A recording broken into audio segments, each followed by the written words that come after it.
तो अस्सलाम वालेकुम। होप सो आप खैरियत से होंगे भाई। अच्छा भाई, आज जो है वो हम इंशाल्लाह, मेरी पूरी कोशिश है कि हम A to Z यूनिवर्सिटी के हवाले से डिस्कस करेंगे भाई, इंटरनल क्या सिस्टम होता है और आप लोग को क्या चीज़ें जो है ना वो मद्देनज़र रखनी चाहिए। और कुछ बातें मैं बता दूं। देखें, आप किसी भी सीनियर से, क्योंकि अभी आप लोग जूनियर है, आप किसी भी सीनियर से बात करेंगे ना कि भाई मुझे इस हवाले से गाइड कर दे, सबका अपना अपना एक्सपीरियंस होगा और वो आपको अपने हिसाब से गाइड करेगा। अगर आप किसी से पूछते हैं कि भाई इस फैकल्टी के रिव्यूज दे दें कि भाई इसने किस तरह जो है ना वो पढ़ाया था, क्या मामला था, ठीक है, तो सबके अपने अपने रिव्यूज होंगे। किसी के साथ किसी फैकल्टी का अच्छा हो सकता है, किसी के साथ कोई बुरा हो सकता है एक्सपीरियंस। हो सकता है कि उसकी एक अपनी ही एक ख्याली पुलाव वाला मामला हो उस फैकल्टी के साथ, तो ये पॉसिबिलिटी है।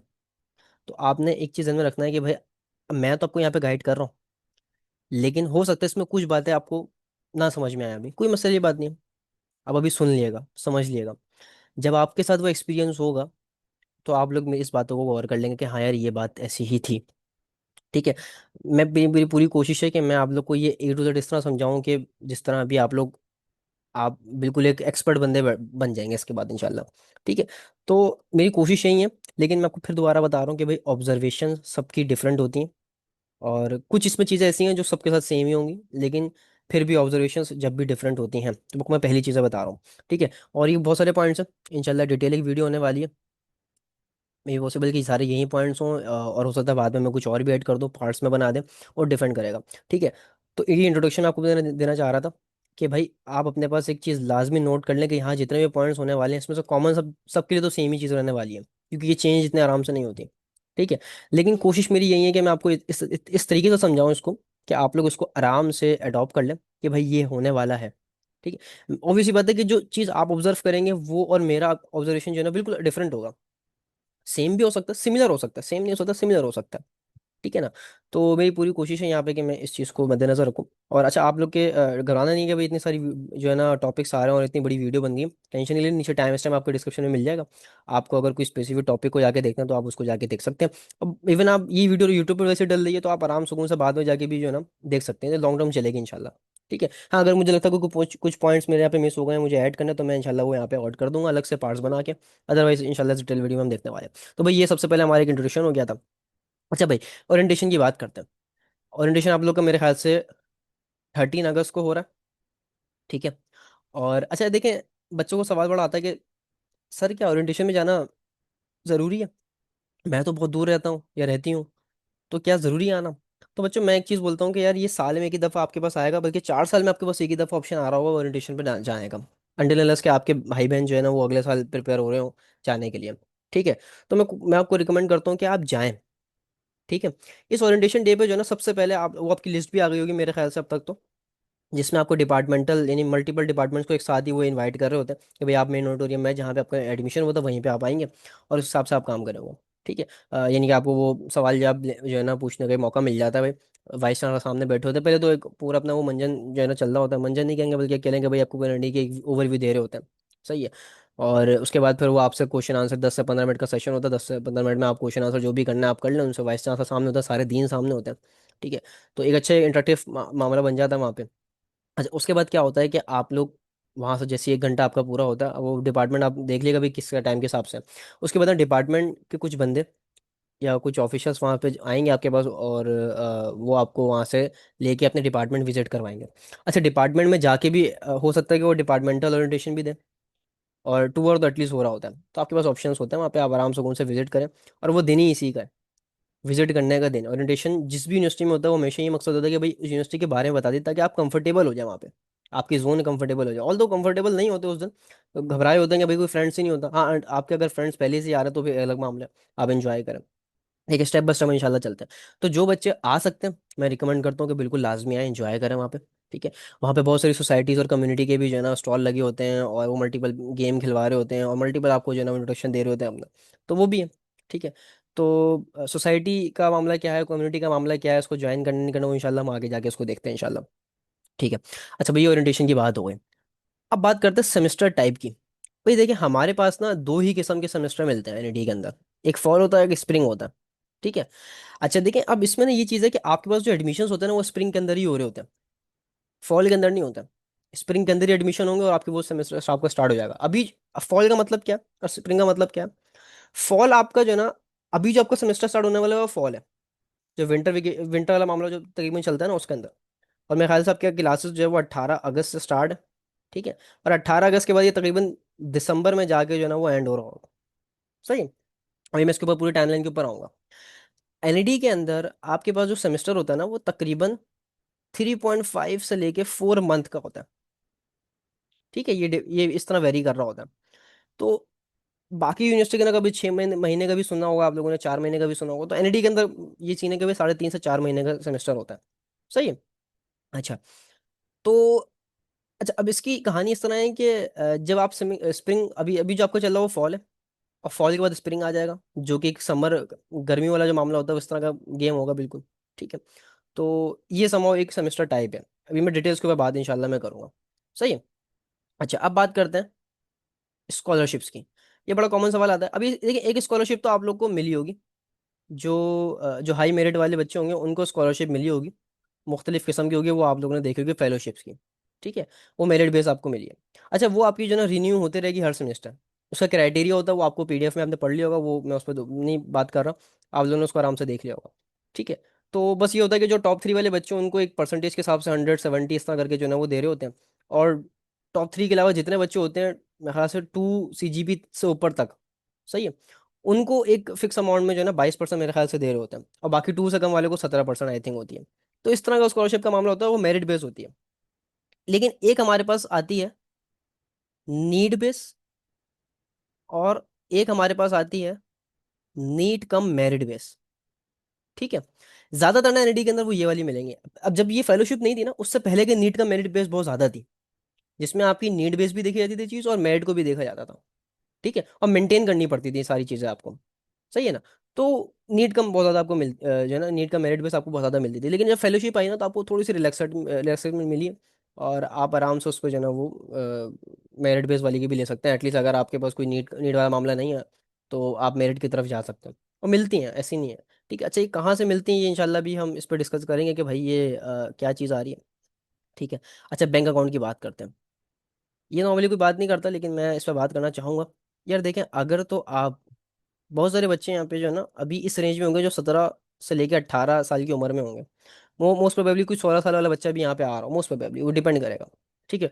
अच्छा, अब कोशिश करें कि जो बच्चे 18 साल के हैं ना, जो बच्चे 18 साल के हैं, मैं उनको हाईली रिकमेंड करूंगा कि आप फौरन से जाके शनाख्ती कार्ड बनवा लें अगर आपने नहीं बनवाया।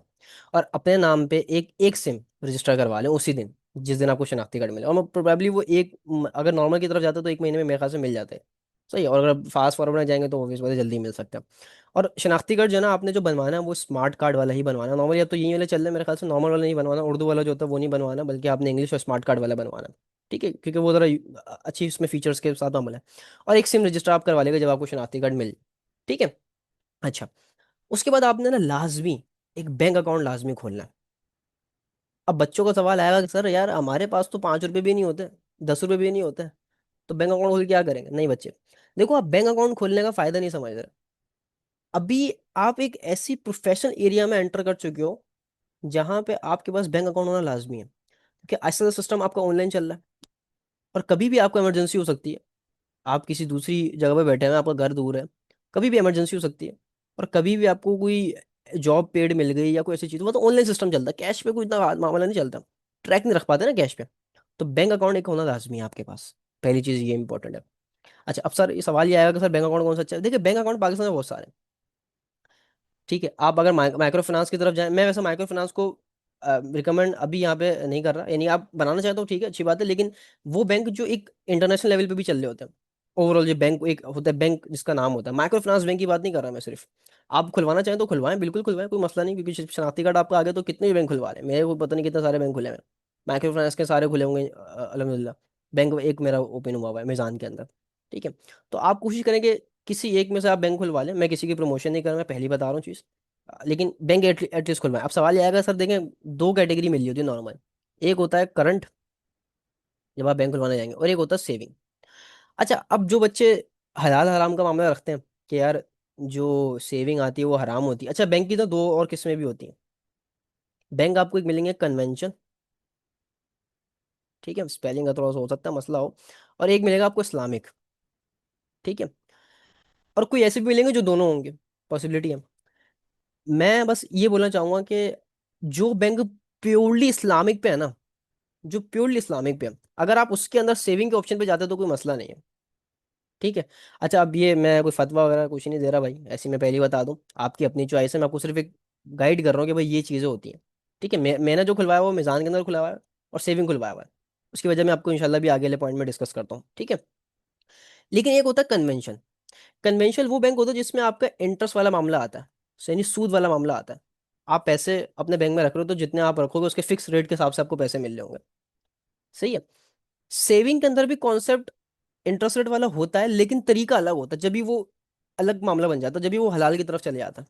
अब आप लोग अपनी इस पर रिसर्च करें कि भाई मुझे इस्लामिक की तरफ जाना है, कन्वेंशन की तरफ जाना है, क्या करना है। अगर आप इस पर कंफ्यूज हो जाए ना तो कोई मसला नहीं, आप सिंपल सब छोड़ें, कन्वेंशन इस्लामिक कोई भी हो, आप करंट को खुलवा लें। करंट में ऐसा कुछ नहीं होता। करंट अकाउंट ऐसा होता है जो आपने पैसे रखे बस वहीं रखे रहेंगे, कुछ नहीं बढ़ेगा ना ही कुछ कम होगा, अनलेस कम होने का मतलब ये है कि ट्रांजेक्शन फीस कट रही है, वो एक अलग बात है। ठीक है, बढ़ने का मतलब सिंपल ये होता है कि आपको प्रॉफिट मिल रहा हो, वो प्रॉफिट नहीं मिल रहा होगा, बस ये चीज़ होती है। तो अगर आप उसमें अपनी रिसर्च करें, हिसाब से आप खुलवाइएगा, लेकिन बैंक अकाउंट लाजमी खुलवाएं। माइक्रो फाइनेंस लाजमी खुलवा लें अपना अलग से, लेकिन एटलीस्ट एक ऐसा बैंक हो जो प्रोफेशनल लेवल पे आपके चल रहा हो, जिससे चेकबुक भी बन जाए। एटीएम कार्ड बनवाना चाहे तो वो भी ठीक है, लेकिन एटीएम कार्ड में अगर चार्जेस कटना तो फालतू है मेरे ख्याल से। ठीक है। तो वो आप देख लें, उसमें भी थोड़ी सी चीज़ें होती हैं। अच्छा, इस वाले पॉइंट पे ना मैं इंशाल्लाह लास्ट में आता हूँ, इसको डिस्कस करते हैं मजीद, क्योंकि थोड़ा डिटेल होगा, और ये बैंक अकाउंट से कहीं ना कहीं जुड़ा हुआ है। अच्छा, सवाल आता है कि भाई सर लैपटॉप बाय करें या ना करें, ज़रूरी है। देखो यार, अगर आप किसी ऐसी फील्ड में हो, जैसे अगर टॉप लेवल की मैं बात करूँ, सॉफ्टवेयर डिपार्टमेंट हो गया, बीसीआईटी हो गया, कंप्यूटर सिस्टम इंजीनियरिंग हो गया, इन तीन डिपार्टमेंट में ऐसा है कि यार मैं रिकमेंड करता हूँ कि लैपटॉप आपके पास अपना हो, पर्सनल लैपटॉप लाजमी होता, और अच्छे लेवल का हो। अच्छे लेवल से मेरा मतलब है कि कम से कम उसमें कंप्यूटर सिस्टम, कंप्यूटिंग जो पावर है ना वो अच्छी चल जाए, आपकी हैवी सॉफ्टवेयर भी काम कर जाए। मैं गेमिंग की बात नहीं कर रहा, गेमिंग यहाँ पे कोई नहीं खिलवाएगा आपको। ठीक है ना। तो कोशिश करें कि लैपटॉप आपका हो। अच्छा, पीसी में क्यों नहीं रिकमेंड करता। ये लैपटॉप में फायदा ये होता है कि आप आराम से कैरी कर लोगे, आराम से यूनिवर्सिटी अगर लेके जाना है कभी तो आप ले सकते हो। पीसी उठा के कैसे लेके जाओगे। सही है ना। तो मैं रिकमेंड करता हूँ कि लैपटॉप हो। पीसी में यार ये है कि आप रख सकते हो घर पे, और अगर रखना चाहो तो, बस ये कि फिर आपको यूनिवर्सिटी वाला काम आपको यहाँ पे आके करना पड़ेगा। सही है ना। तो ये एक नुकसान थोड़ा सा रह सकता है, लेकिन आपको अपने बजट को भी देखना भाई, ऐसा नहीं है कि तायर भाई ने कह दिया कि हाँ भाई लैपटॉप लेना है, तो बस पेरेंट्स को जाकर तंग करना शुरू कर दे कि भाई लैपटॉप ही लेना है, और बजट ना हो, तो ये सही चीज़ नहीं होगी। तो भाई आप अपने बजट के हिसाब से लेके चलो। और अच्छा, लैपटॉप के वाले से मैं बता दूं कि लोगों को सवाल आता है, ये मैं अपनी एक चीज़ दे रहा हूँ, अपनी ऑब्जर्वेशन दे रहा हूँ, कि आप लोग अपने हिसाब से इसको लेके चल सकते हैं। यार कोशिश करें कि i5 या i7 की तरफ जाएं, अगर आप इंटेल की तरफ जा रहे हैं। और अगर एएमडी में जा रहे हैं तो फिर राइजन सीरीज वहाँ पे चल रही होती है, और राइजन मेरे ख्याल से राइजन 5 एक बेस्ट ऑप्शन बन सकता है। एटलीस्ट की बात करूँ मैं यहाँ पे। ठीक है। अच्छा, अब इसके अंदर इंटेल के अंदर भी जो ना कोर्स वाला मामला आता है, तो कोर्स आप, मैं रिकमेंड करता हूँ कि कम से कम यार 5 या 6 प्लस एटलीस्ट की तरफ आप जाएं। ठीक है, ये मैं प्रोसेसर की लेवल की बात कर रहा हूँ। सही है। अच्छा, रैम एटलीस्ट 8 GB बेहतर है, या 16 GB अच्छी है। ठीक है।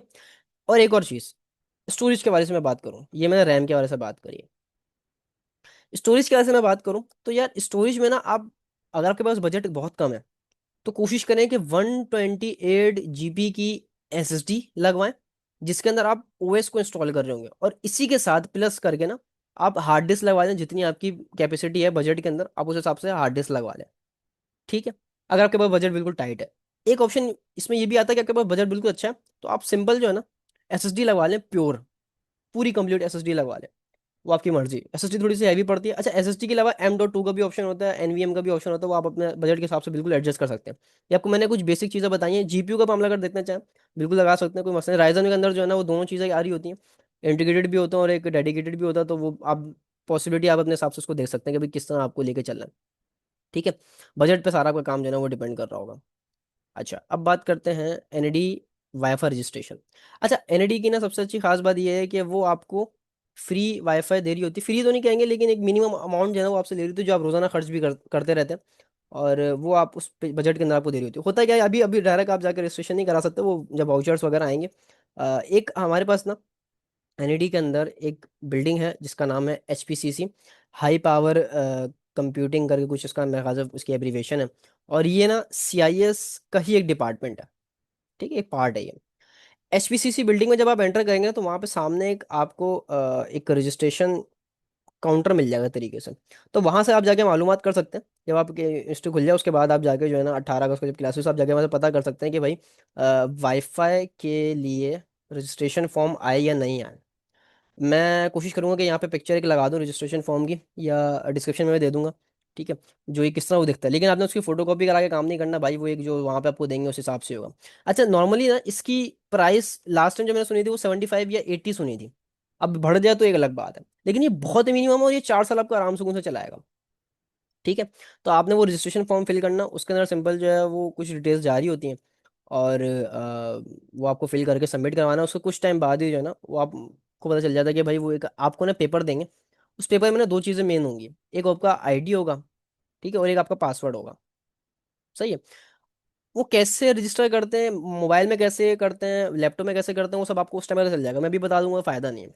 अभी आप कंफ्यूज हो जाएंगे उल्टा, तो मैं वो बता नहीं रहा। ठीक है, तो एक आपको आईडी दे दी जाएगी और एक आपको पासवर्ड दे दी जाएगा जो आपको अपने पास सेव रखना है। और ये बहुत मिनिमम एक फीस है जो 4 साल आप आराम से चलाएंगे। ठीक है। अच्छा, एनईडी में ना बहुत से पॉइंट्स पे ऐसा होता है कि भाई जगहों पे ना एरियाज में आपके सिग्नल कम आ रहे होते हैं, तो वो एक आपके लिए मसला होगा। बाकी डिपार्टमेंट के अंदर नॉर्मली सिग्नल आ रहे होते हैं, और बहुत सी एरियो पे जो है नहीं आ रहे, तो ये एक मसला थोड़ा सा रहेगा, लेकिन इसका भी इतना कोई मसला नहीं है। लेकिन अगर आप कोई ऐसे एरिया पे चले जाएंगे वहाँ पे जहाँ पे सिग्नल है, तो हो सकता है काम। ठीक है, तो ये एक अच्छी खासी चीज़ आपके यहाँ पे जो है ना वो सिक्योर कर देता है कि भाई आपको कोई इंटरनेट सर्चिंग करनी है, कोई इंटरनेट में कोई ब्राउजिंग जो भी करना हो आप आराम से कर सकते हो। तो ये आपके लिए एचपीसीसी का जो है आपको वहाँ पे फॉर्म मिल जाएगा, आप आराम से कौन से उसको कर सकते हो रजिस्टर, कोई इतने मसले की बात नहीं होगी। ठीक है, सिंपल तरीका आपको वो गाइड भी कर देंगे कि भाई किस तरह इसमें करना होता है। ठीक है, ये फॉर्म का आपको आगे पता करना पड़ेगा कि आए या नहीं आए, और ये हर साल आते हैं, क्योंकि नया उसमें सेमेस्टर स्टार्ट होता है तो बच्चे ऑब्वियस बात है उसको रजिस्टर करवाते ही करवाते हैं। अच्छा, अब बात करते हैं पॉइंट नंबर 9 की, शटल और पॉइंट सिस्टम। अच्छा यार, शटल पॉइंट सिस्टम का सिंपल मकसद ये है, दो तरीके हमारे पास जो है मेनली चल रही होती है। एक वो जो इंटरनल यूनिवर्सिटी के अंदर होती है, ठीक है, उसको भी हम शटल ही कह रहे होते हैं। और एक होती है जो आउटसाइड यूनिवर्सिटी या एक्सटर्नल, जो भी आप कहना चाहें, आउटसाइड यूनिवर्सिटी चल रही होती है। ठीक है।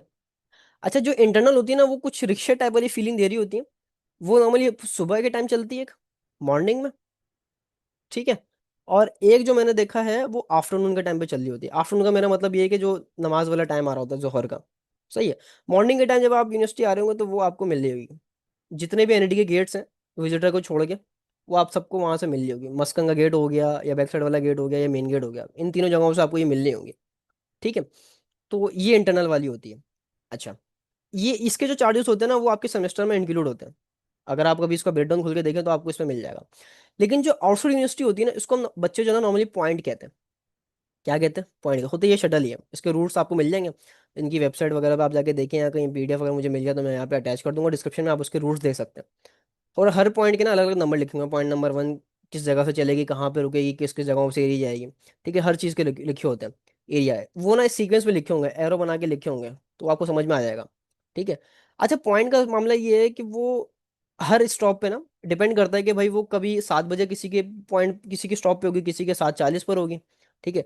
तो ये वेरी कर रहा होगा।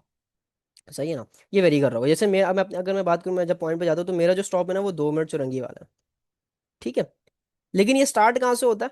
ये स्टार्ट होता है सुरजानी 4 के चुरंगी से, और वहां पर तकरीबन ये 7:30 तक पहुंचती है। 7:30 सुबह के टाइम की मैं बात कर रहा हूँ। और 2 मिनट चुरंगी तो 7:40 पे आ रही होती है ये। सही है। और इससे स्टॉप बदलते रहते हैं, और फिर ऐसा वो करके ना वहां से आगे फिर अपने यूनिवर्सिटी तरफ जा रही होती है। तकरीबन इसको आधा पौना घंटा लगता है, अंडरलास के वो लेट ना हो, सब चीज़ें ट्रैफिक वगैरह का मामला भी होता है। ठीक है ना, तो ये इसमें चीज़ रहती है। अच्छा, अब एक तो ये सुबह के टाइम चलेगी पॉइंट। सही है। एक मॉर्निंग में चलेगी जो आपको मैंने टाइम बता दिया, शटल का पूरे रूट्स मैं आपको दे दूंगा नीचे, वो आप डिस्क्रिप्शन में जाके देख लिएगा। और एक होता है वो लास्ट, जब एनईडी के बिल्कुल आर्ट्स खत्म हो रहे होते हैं ना उस टाइम में। अच्छा, ये इस यूनिवर्सिटी की ये जो पॉइंट होती है इसमें फैकल्टी भी बैठती है, नॉन टीचिंग हो या टीचिंग दोनों भी हो सकती हैं। और नॉन नॉन टीचिंग वाला ज़्यादा होता है, और जो आपके स्टूडेंट्स होते हैं वो उसमें होते हैं। ठीक है। फर्स्ट कम फर्स्ट सर्वे वाला मामला होता है, जिसको सीट मिल गई वो मिल गई, अदरवाइज खड़े होकर जाना पड़ेगा, साफ सी बात है। ठीक है। अच्छा, मॉर्निंग के अंदर चलेगी और एक चलेगी शाम के अंदर, जब आपकी यूनिवर्सिटी आवर्स खत्म हो रहे होंगे। नॉर्मली वो चलती है 4:50 पे, क्योंकि आपकी क्लासेस जो है ना वो 4:30 तक खत्म हो रही है, मैं इसको डिस्कस करता हूँ इंशाल्लाह बाद में। तो 4:50 पे जो है ना वो आपका लास्ट एक मामला होगा, जिस पे वो चल रही होगी। और सारी पॉइंट्स एक साथ चलती हैं, एक पूरा प्रोटोकॉल है भाई एनईडी के पॉइंट्स का, कि वो एक साथ साथ ही चलेंगे, 4:50 पे टाइमिंग होगी। ठीक है, और अपने रूट्स के हिसाब से वो चलेंगे। और कुछ पॉइंट्स ऐसी होती है जो कंबाइन करके चल रही होती हैं, कुछ पॉइंट्स होती है जो सिंगल चल रही होती है, तो वो आपको उस टाइम पे देखना पड़ेगा। वो वहाँ पे आपके पॉइंट्स के जो इंचार्ज वगैरह सब होते हैं वो आपको आराम से गाइड कर सकते हैं इस हवाले से। ठीक है। अच्छा, इसके इसकी जो ना फीस होती है, इसकी जो है वो फीस होती है, और आपको हर महीने पे करनी होती है। क्या करनी होती है? हर महीने पे करनी होती है। अब अभी जो लास्ट टाइम जो मैंने सुनी थी वो 2250 चल रही है। सही है। और हर महीने पे करनी होती है। एक चीज़ हमने रखिएगा, ऐसा बिल्कुल नहीं है कि अब अगर आप 18 अगस्त को जा रहे हैं, ठीक है, और 18 अगस्त को आप पे करते हैं मिसाल के तौर पे, और आप ये बिल्कुल नहीं समझ लीजिए कि वो 18 सितंबर तक चलेगी, ऐसा कुछ भी नहीं होने वाला। जिस महीने आप पे करेंगे उसी महीने सिर्फ वो चलेगी। उसका एक कार्ड बनता है नॉर्मली, और एक प्रोसेस होता है। अच्छा, होता है क्या है मैं आपको बता देता हूँ। आप सिंपल जाते हो एनईडी के अंदर ना, दो बैंक्स आपको मिलेंगे। एक आपको मिलेगा हबीब मेट्रो, ठीक है, और एक आपको मिलेगा कौन सा था, नेशनल बैंक, जिसको हम एनबीपी कहते हैं normally, national bank of Pakistan. ये दो मिल जाओगे। आप इन दो बैंक में जाके ना, एक वाउचर आपको दिया जाएगा, वो आपको बोलेगा भाई फिल कर दो उसको। उसमें आप 2250 एंटर करते हो मिसलेनियस फीस के अंदर। ठीक है। और नेशनल बैंक में क्या होता है कि अगर आपने रजिस्ट्रेशन जब करवाया, यानी कि एडमिशन फीस अगर सबमिट कराएगी, तो नेशनल बैंक जिसके पास होगा उसमें तीन, आपको ना तीन, यानी एक ही चीज़ आपको 3 बार फिल करनी पड़ती है। हबीब मेट्रो में ना वही चीज़ एक ही होगी, लेकिन उसके पीछे कॉपी लगेगी, कार्बन कॉपी। तो आप उसको डार्क करके लिखना पड़ता है। डार्क करके लिखोगे तो वो छप जाएगा। ठीक है। और ये बड़ी इंपॉर्टेंट चीजें होती हैं, ये जो आपके पास ये वाउचर है ना, इसमें से एक फाड़ के आपको दे देंगे। और अभी जो लास्ट में सुनी थी वो 2250 है, अगर बढ़ जाए आगे जाके तो एक अलग मामला है। ठीक है ना। तो ये 2250 आप जाके बैंक में सबमिट कराते हो। ठीक है। आपको ना जो वाउचर मिलता है ना, वो आपको एक तरीके से रिप्रेजेंट कराता है कि आपने फी वाउचर जमा करा दिया। ठीक है। जब ये आपको मिल जाए ना, ये आप जाते हो, एक लोकेशन है हमारे पास जिसको हम कहते हैं CS है। ठीक है। ये आपको कहाँ से मिलेगी? इन्हीं लोकेशन कहाँ मिलेगी? जब विजिटर गेट, जब आपको याद हो, आप लोग जब एडमिशन दे के निकल रहे होंगे तो विजिटर गेट से आप जा रहे होंगे सारे। ठीक है। तो विजिटर गेट के साइड पे जो है ना, आपको ये ऑफिस मिलेगा CSA का। ये नहीं, CSA की जो इसको नॉर्मली हम बच्चे जो है ना वो SFC भी कह रहे होते हैं, स्टूडेंट अफेयर वाला मामला भी कह रहे होते हैं। सही है। तो ये मुख्तलिफ इसके नाम है, लेकिन CSA कॉमन है। सही है। स्टूडेंट अफेयर्स जो पूरा एक सिस्टम है ना, वो यही देख रहा होता है। कंट्रोलर ऑफ स्टूडेंट अफेयर, इसके फुल फॉर्म है यहाँ पे CSA की। अच्छा, विजिटर गेट से पीछे की तरफ आप देखेंगे तो CSA का ऑफिस आपको मिल जाएगा, और वहां पे जाके जो है ना वो आपको ये वाउचर सबमिट कराना होता है। ठीक है। लेकिन एक चीज़ ध्यान में रखिएगा, इसकी फोटो कॉपी पहले करवा लिएगा। क्या करा लेगा? Photo copy. फोटो कॉपी के लिए आपको फोटोशॉप यहाँ पे दुकान से मिल जाएंगे आराम से। यहाँ पे जो है ना यूनिवर्सिटी के अंदर मैं भी बताता हूँ उसको क्या मामला होता है। तो आप जो है वो उस फोटोशॉप एरियाज पे जाके जो है ना वो आराम से उसको करवा सकते हैं। और प्रिंट करवा के एक कॉपी या दो कॉपी जैसी भी आपको ठीक लगे। मैंने मैं जो है ना क्या करता था कि मैं 2 कॉपी कराता था उसकी। ठीक है। एक कॉपी मैं अपने पास रिकॉर्ड में रखता था ताकि मैं बजट मेंटेन कर सकूं, और एक कॉपी ना मैं वहां पे अपने लिए रखता था। तो होता क्या है कि आप जो ओरिजिनल कॉपी होती है ना वो आप सबमिट करा देते हो, वो रख लेते हैं। और जो इसमें से आप जो कॉपी उसको देते हो ना, उसके पीछे की स्टैंप लगा देते हैं। SFC की ना एक स्टैंप होती है, CSA की, सॉरी। उस टाइम ये डिक्लेयर करती है कि आपने फीस सबमिट करवा दी है। और ये अभी ये बहुत पुराना सिस्टम है, आप लोग गालियां भी दे रहे होंगे मुझे पता है। और ये चल रहा मेरी दुआ है कि यार इस आगे जाके इसको मजीद इम्प्रूव कर दिया जाए। बहुत लोगों ने जो है ना इसमें करा हुआ है, लेकिन कुछ एक्शन नहीं लिया गया, तो फिलहाल अभी मैं कुछ कह नहीं सकता। लेकिन आगे जाके अगर ये इम्प्रूव हो गया तो बड़ा बेहतरीन मामला हो जाएगा। खैर, तो ये आपके पास जो है ना यहाँ पे चीज़ आ रही है कि वो कॉपी आपको जो है ना जब भी कोई कंडक्टर वहाँ पे बस पे जो है ना आपको पूछेगा भाई आपने फीस जमा कराई या नहीं कराया, वो कॉपी दिखा देना, वो आपको बिठा देगा वहाँ पे, कोई मसला ही नहीं है। सही है। अच्छा, एक आध दिन बाद जो है ना वो आपको एक ID कार्ड भी मिल जाता है। ID कार्ड कहने का मकसद सिंपल वो पेपर वाला होता है, मतलब ऐसा नहीं है कि आपको वो पूरा प्रिंट करा के देगा, ऐसा कुछ भी नहीं है भाई। ठीक है। तो पेपर पे जो है ना वो आपको एक प्रिंट करके दे देगा, और वो पेपर आपके पास एक ID कार्ड होगा। ठीक है। अब मैं आपको एक रियलिटी की बात बताऊं, बहुत से बच्चे ने इसको सबमिट करवा भी देते हैं, और बहुत से बच्चे इसको सबमिट नहीं करवाते। ठीक है।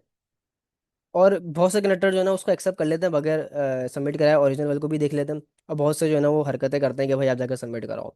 उनको भी ऊपर से ऑर्डर होता है, तो बेहतर है कि आप उनकी भी जो है ना थोड़ी सी रख लें, और जाके आप सबमिट करवा दें, बेहतर है। ठीक है।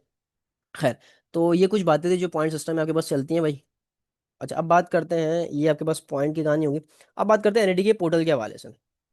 अच्छा भाई, NID के पोर्टल का मामला इस तरह है कि अभी तो आपको वो चीज़ नहीं मिलेगी, लेकिन कुछ टाइम बाद, कुछ जब आपका सेमेस्टर गुजर जाएगा ना, तो मेरे ख्याल से दो, ये मिड टर्म के बाद ऐसी कुछ मामला होगा जब आपका एग्जाम एक होता है, दो एग्जाम आपके नॉर्मली होते हैं, एक मिड टर्म होता है, फाइनल टर्म होता है।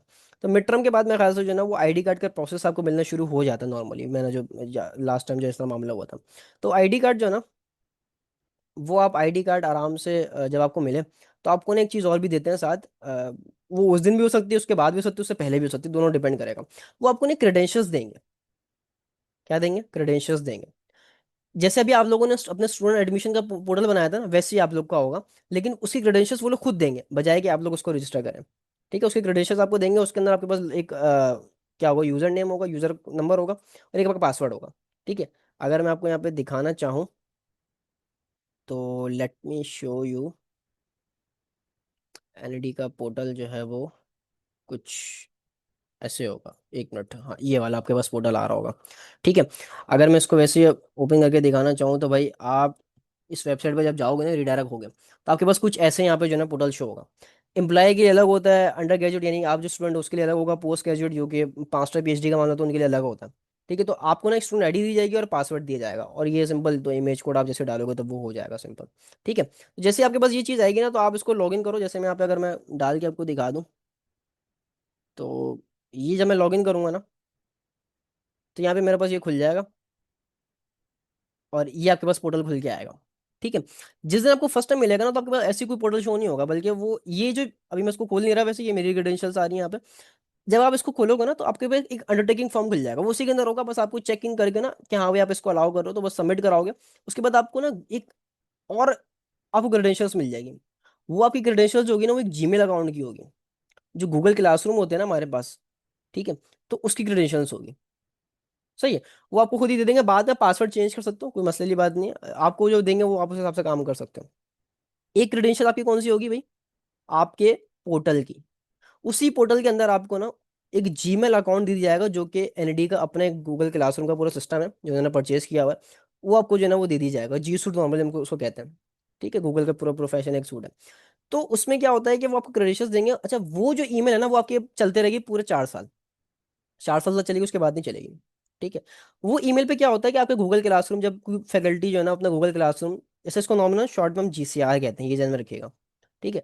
वो जीसीआर पे जो है ना वो आपका एक अकाउंट बना, पूरा ग्रुप बन जाता है, क्लासरूम बन जाती है। उसमें आपका सारे जो है स्टूडेंट्स जो भी उस बैच के होंगे, जो भी उस कोर्सेस होंगे, वो सब ऐड कर लेंगे। वो ईमेल उनके पास होती है, वो एक दफ़ा वो बैच में जो है ना वो उसको अपलोड कर देंगे, वो आप सारे वहाँ पे ऐड हो जाएगा। आपको एक्सेप्ट करनी पड़ती है बस उसको, और कुछ नहीं करना पड़ता। सिंपल सी ये चीज़ आ रही होती है इसके अंदर। तो क्रेडेंशियल आपको वहाँ से मिल जाएंगे। ठीक है। अच्छा, आपने यहाँ पे भी देखा कि सेमेस्टर रजिस्ट्रेशन का मामला लिखा हुआ आ रहा है, अगर आप इसको देखें यहाँ पे, तो ये सब चीज़ें आपको नेक्स्ट सेमेस्टर में काम आएंगी, अभी कुछ भी काम नहीं आएगा। ठीक है। अब मेरी गलती हो गई, मैंने यहाँ पे सेमेस्टर रजिस्टर कर लिया, वरना मैं आपको मैं वीडियो रिकॉर्ड करके जो है ना इसकी भी ऐड कर लेता। अब इसमें भी कुछ इतना खास नहीं होता। जो सेमेस्टर में रजिस्ट्रेशन करने का प्रोसेस ये है कि आप जैसे रजिस्ट्रेशन करेंगे, और वो जो है आपके पास कोर्सेज सारे खुल के आ जाएंगे जो अगले सेमेस्टर में आने वाले हैं। उसको चेक करने वाला मामला होता है, और ऑब्वियसली बात है आपको सारे चेक करने पड़ता है। चेक करने के बाद आपको लॉक करना पड़ता है कि हाँ भाई ये मेरे पास सेमेस्टर आ यही कोर्सेज जो है ना मैंने पढ़ने वाले हैं। सिंपल लॉक करके आपके पास यहाँ पे ना फी वाउचर का एक आ जाएगा बाहर से। अब ये बैकलॉग क्या होता है, इसको हम इंशाल्लाह बाद में डिस्कस करते हैं, ये क्या चीज़ आ रही है। ठीक है। तो ये सिंपल आपके पास जो है ना ये इसके अंदर मामला था, एनडी पोर्टल और ये आईडी कार्ड वगैरह का मामला। ठीक है। अच्छा, टाइम टेबल को इंशाल्लाह मैं लास्ट में डिस्कस करता हूँ, और मुझे पिक्चर आपको दिखानी पड़ेंगी।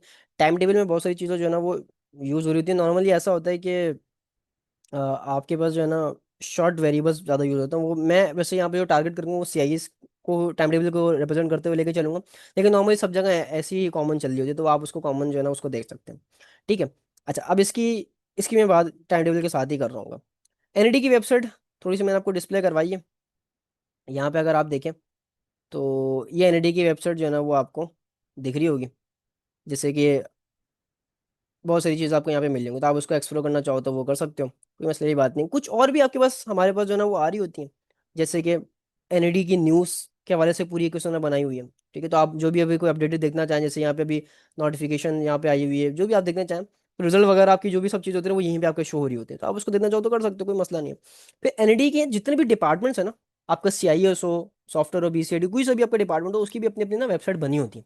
जैसे अगर मैं आपको एनईडी सीआईएस की दिखाऊँ, तो भाई ये आपके पास जो है ना वो NADCIS की जो है ना वो बनी हुई है यहाँ पे, और इसमें आपको डिटेल्स मिल जाएंगे सारी। आप कोई भी प्रोग्राम देखना चाहो, आप जो है वो किसी फैकल्टी या नॉन टीचिंग उसको देखना चाहो, सब रजिस्टर होते हैं। इवेंट्स हो गए, रिसर्च हो गए, और यहाँ CIS कम्युनिटी का भी खैर लगा हुआ है, वैसी बात है कि लिंक्ड है हम डिपार्टमेंट से।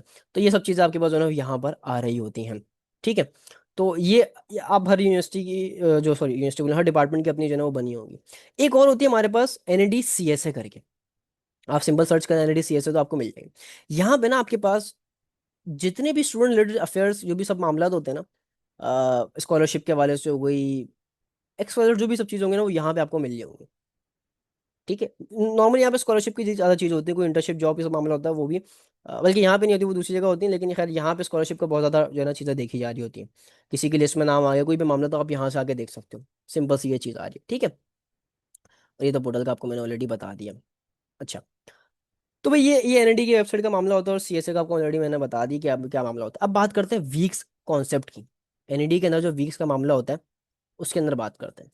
देखो मेरे बच्चे, यहाँ पे ना आपके पास जो सेमेस्टर होता है ना वो 3 से लेके आपके पास 4 मंथ्स का होता है। ठीक है। अच्छा। अब इसमें क्या है, आपके जो ये मंथ्स है ना, ये हमारे पास एनआईटी में मंथ्स की बात नहीं की जाती बल्कि वीक्स की बात की जाती है। जब आप 18 अगस्त को आओगे, ठीक है, उस दिन मेरे ख्याल से मंडे, मंडे से लेके फ्राइडे तक आपका एक वीक कंसिडर किया जाएगा, और सैटरडे और संडे अमूमन जो है ना वो ऑफ होता है। ठीक है, स्टूडेंट्स के लिए ऑफ होता है। सैटरडे फिर भी हो सकता है कभी किसी कोर्स की क्लासेस लग जाए, लेकिन नॉर्मली ऑफ होता है। ठीक है। तो ये मंडे से लेके संडे तक जो है ना वो एक पूरे आपके पास एक वीक बन रहा होगा। अगर मैं आपके यहाँ पे कैलेंडर खोल के दिखा दूँ तो 1 मिनट, मैंने स्क्रीन अपनी शायद शेयर नहीं करी। अच्छा, तो मेरे ख्याल से मैंने इसका बता दिया था वीक कौन सा मैं बता रहा था आप लोग को। तो भाई ये एनआईटी के अंदर जो है ना आपके पास ये वीक से मंथ का कॉन्सेप्ट चल रहा होता है। और वीक का मामला ये होता है कि आपके पास 18 अगस्त को जब क्लासेस स्टार्ट होंगी, तो मैं आपको यहाँ पे कैलेंडर खोल के दिखा देता हूँ यहाँ से। तो देखिए 18 अगस्त को मंडे पड़ रहा, तो 18 से लेके 24 तक आपका पहला वीक होगा।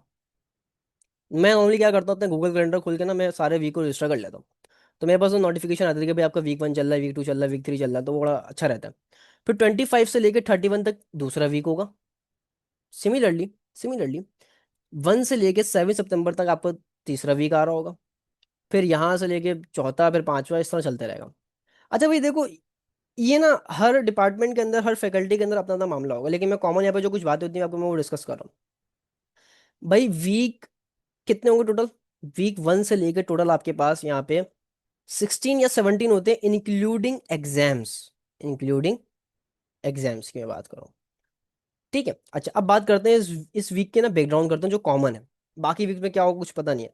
देखो भाई, हर टीचर आपको ना आके अपना क्राइटेरिया बताएगा कि भाई मैं टेस्ट इस वाले वीक में लूंगा, मैं क्विज इस वाले वीक में लूंगा, मैं असाइनमेंट इस वाले वीक में लूंगा। तो आपको ही पता होनी चाहिए सब चीज़ें। ठीक है, तो 18 अगस्त से आप इसको रिकॉर्ड बना के रखो, ज़्यादा बेहतर है। अच्छा, इसके अलावा और क्या चीज़ है भैया हमारे पास यहाँ पर? 1 मिनट रुकिएगा ज़रा। हम्म, हाँ अब सही है। अच्छा, अब यहाँ पे ना हमारे पास क्या चीज़ आ रही है भाई, वीक नंबर 8 के अंदर ना आपके पास मिड टर्म होगा, और ये पूरी यूनिवर्सिटी के अंदर होता है। अच्छा, मिड टर्म ना कोई एक ऑफिशियल चीज़ नहीं है कि आपके सेमेस्टर में जो है ना इसका मामला हो रहा हो। पहली चीज़ ध्यान में रखिएगा। ऐसा कुछ भी नहीं है कि भाई वो आपसे जो है ना इसके कोई वो लेंगे, क्या नाम है, फीस वगैरह। ये एक एक ना ये बस एक तैयारी करवाने का तरीका है। ठीक है। अच्छा, मिड टर्म में मेरे ख्याल से मैंने सेशनल के हवाले से, हाँ ठीक है, सेशनल क्राइटेरिया भी है ना।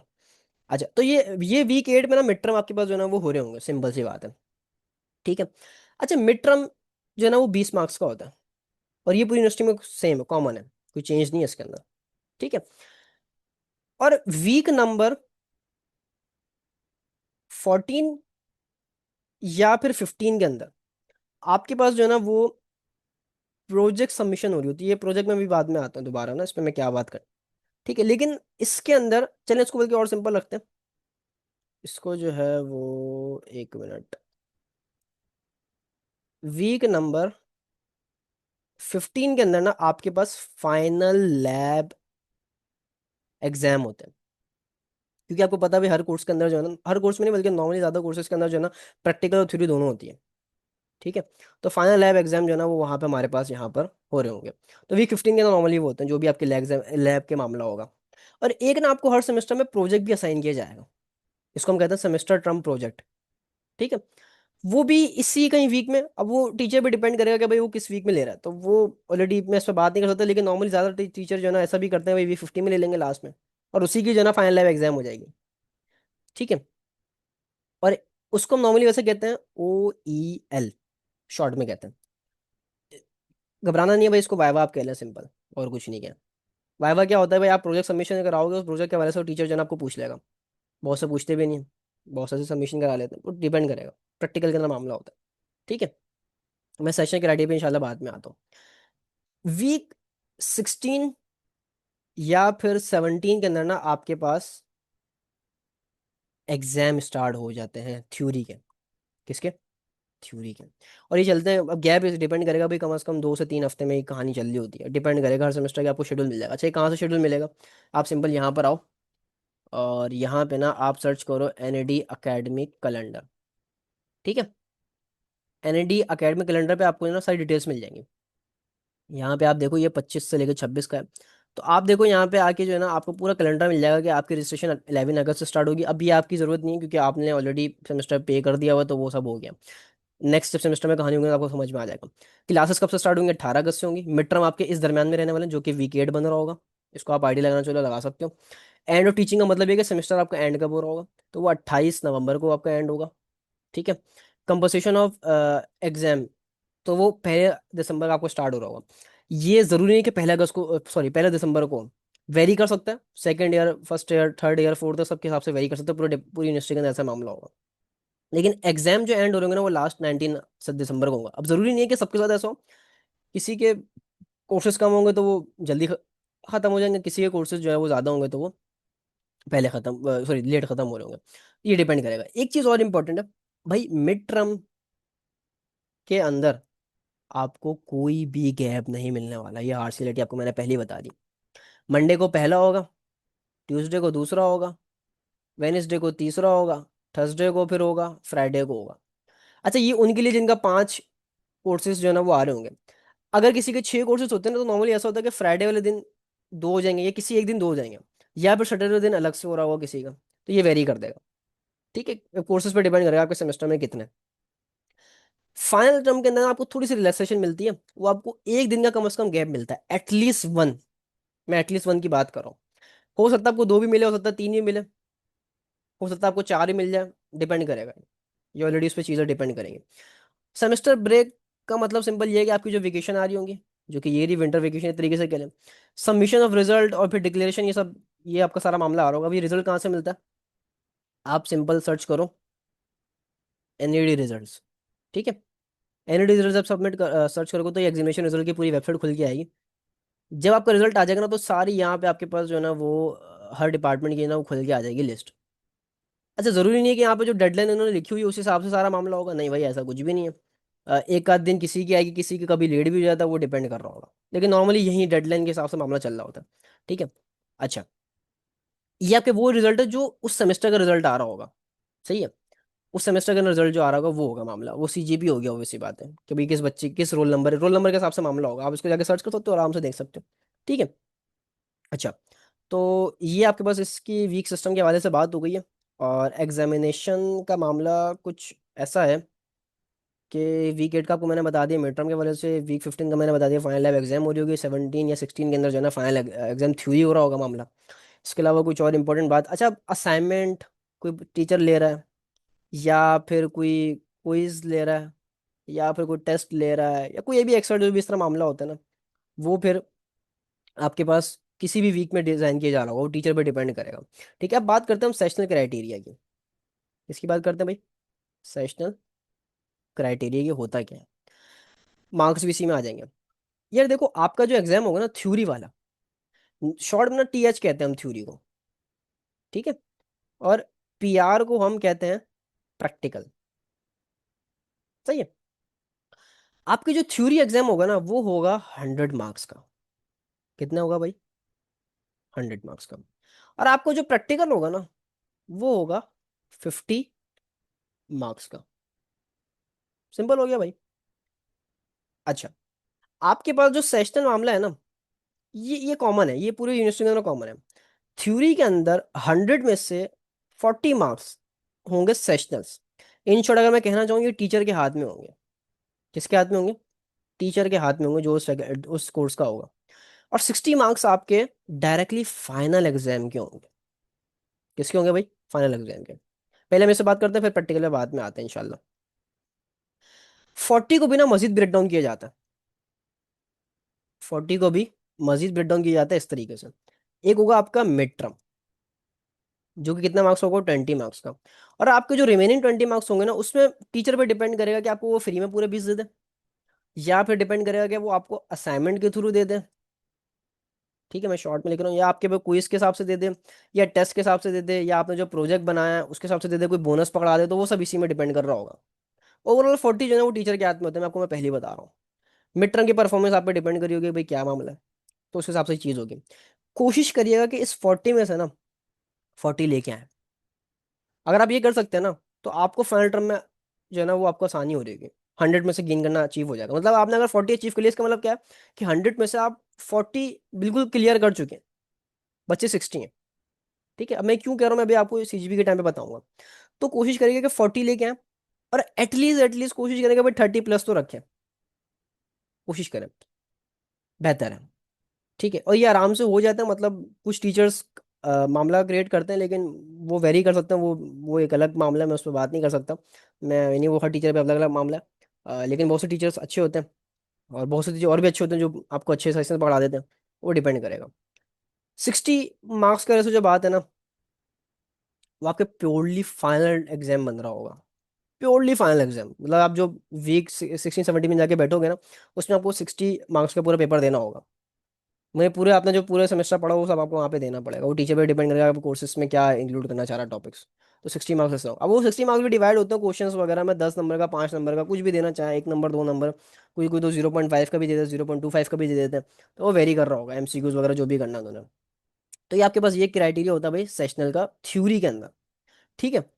लेकिन जिस कोर्स के अंदर प्रैक्टिकल का मामला भी है, यानी कि पीआर की बात करूं अगर मैं, तो उसके अंदर क्या होता है कि आपके पास 50 मार्क्स होते हैं पूरे पूरे प्रैक्टिकल के। लेकिन इसके अंदर भी ना सेशनल होते हैं जो टीचर के हाथ में होते हैं, वो होते हैं नॉर्मली 30। ठीक है। और एक होते हैं 20, जो कि आपके फाइनल लैब एग्जाम के वजह से बात होती है। ठीक है। ये 30 के अंदर ना आपके पास अटेंडेंस के भी मार्क्स रख सकते हैं टीचर, वो वेरी करेगा भाई। कोई बोनस भी हो सकते हैं, कोई और एक्टिविटी, कोई टेस्ट, क्विज, जो भी उन्होंने करा होगा वो उस 30 के अंदर एडजस्ट हो रहे होंगे कहीं ना कहीं। ये टीचर के हाथ में होते हैं। लेकिन ये 20 भी ना कहीं डिस्ट्रीब्यूट होते हैं 10+10 के अंदर। ठीक है। अच्छा, एक चीज आपको मैं बता दूं, ये जो 40 मार्क्स है ना, ये आपको सेमेस्टर एग्जाम स्टार्ट होने से पहले ही पता चल जाएंगे, या semester normally teacher semester exam start होने से पहले ही बता देते हैं कि भाई 40 में से आप कितने मार्क्स बने। ये जितने देर बनते जाते हैं वो आपको अपडेट करते रहते हैं। लेकिन ये जो मार्क्स होते हैं ना, ये आपको कभी रिवील नहीं किए जाएंगे। आप कुछ भी करें, रिवील नहीं किए जाएंगे अंटिल अनलेस कि आपके कोई सोर्स हो, वो डिपेंड करेगा भाई। ठीक है, तो ये रिवील नहीं किए जाएंगे आपको। ठीक है। लेकिन 40 का आपको पता होगा, वो रिवील एग्जैक्ट मार्क की मैं बात करूँ कि आप रिवील नहीं कर सकते, कि नहीं वो रिवील नहीं कर सकता आपको एग्जैक्ट मार्क्स कितने लिए। लेकिन जब सीजीपी आती है ना, जब रिजल्ट आता है, तो आप उसमें से कहीं ना कहीं आइडिया लगा लेते हो, यार मैंने 40 उसमें अचीव करे थे, तो एक रेंज होती है, उस हिसाब से आपको आइडिया लग सकता है। मैं अभी बताता हूँ क्या रेंज होती है। अच्छा, सिमिलरली यहाँ प्रैक्टिकल के अंदर भी यही सीन होता है। 30 में से आपको पता चल जाता है कि भाई 30 में आप कितने लेके आए। नॉर्मली बच्चों को आराम से 30-30 मिल जाते हैं। वेरी कर सकते हैं, मैं दोबारा बोल रहा हूँ भाई, ये वेरी कर सकता है, हर डिपार्टमेंट उसके अंदर जो है ना कोर्सेज के अंदर मामला वेरी कर सकता है। लेकिन इस 20 के आपको मार्क्स नहीं बताए जाते। ठीक है, रिवील नहीं किए जाते, कर भी सकते हैं, मैं मना नहीं कर रहा, लेकिन टीचर पे डिपेंड करेगा ये। नॉर्मली नहीं होते वो। ठीक है। अच्छा, 10+10 का मामला ये है कि 10 में से ना, सॉरी 20 में से 10 जो है ना, हो सकता है कि वो आपको ओएल यानी कि वाइवा की तरफ लेके जाए, और 10 जो है ना वो आपके फाइनल लाइव एग्जाम की तरफ लेके जाए। मैं दोबारा बता रहा हूँ, टोटल टीचर पे डिपेंड करेगा कि भाई वो 20 जो है वो यूटिलाइज पूरे प्रोजेक्ट पे करना है, या अलग से कोई टास्क भी देना है, कोई पेपर लेना है, जो भी करना है वो सब टीचर पे डिपेंड किया जाएगा। तो ये लैब एग्जाम आपको टीचर ही बताएगा उस टाइम पे, जो रन टाइम पे मामला होगा। एक चीज़ इंपॉर्टेंट है, अटेंडेंस। क्या है भाई? अटेंडेंस। मैं ज़्यादा इस पर बात नहीं करूंगा, वो आपको इंशाल्लाह यूनिवर्सिटी के अंदर टीचर खुद भी बता रही होंगी, आपकी जो क्लास एडवाइजर होंगी। मैं उस पर बता दूँ क्लास एडवाइजर कौन होता है भाई। अटेंडेंस का मामला ये है कि आपके जो कोर्सेज होंगे ना थ्योरी वाले, आपने कोशिश करनी है कि भाई उसमें 75% आप मेंटेन करके रखें। ठीक है। और प्रैक्टिकल का मामला कुछ ऐसे होगा, उसमें भी अटेंडेंस काउंट होती है, लेकिन ये आपको एक दफ़ा पता करना पड़ेगा कि भाई ये जो भी उसके उसमें है ना, वो थी 75% ही मेरे ख्याल से, ये इन्होंने पॉलिसी नहीं लगा दी है। एक दफ़ा ये कंफर्म कर लिएगा इस हवाले से कि भाई क्या अभी पॉलिसी चल रही है। लेकिन थ्योरी का आपको मैंने बता दी, इसकी अटेंडेंस आपको पोर्टल पे मिल रही होगी। अगर मैं आपको अपने पोर्टल पे दिखाना चाहूँ, एक मिनट ज़रा रुकिएगा, मुझे पता नहीं कि यहाँ पे मेरे पास शो हो रही हो ना हो रही हो। नहीं, वो असल में ऑप्शन नहीं आ रहा अभी, क्योंकि सेमेस्टर स्टार्ट हुआ नहीं है, तो जब भी वो ऑप्शन नहीं आ रहा। खैर, तो कोशिश करनी है कि भाई आपने 75% मेंटेन रखनी है। ये आपको पूरा अटेंडेंस सिस्टम जो है ना वो बता देंगे। सिंपल कैलकुलेशन ये होती है कि, चले मैं वो आपको ना उसमें बताऊंगा जब क्रेडिट आवर्स का मामला आएगा ना, उसमें इंशाल्लाह मैं बता दूंगा अटेंडेंस का गेम क्या होता है। ठीक है, इसके भी मार्किंग होती है भाई।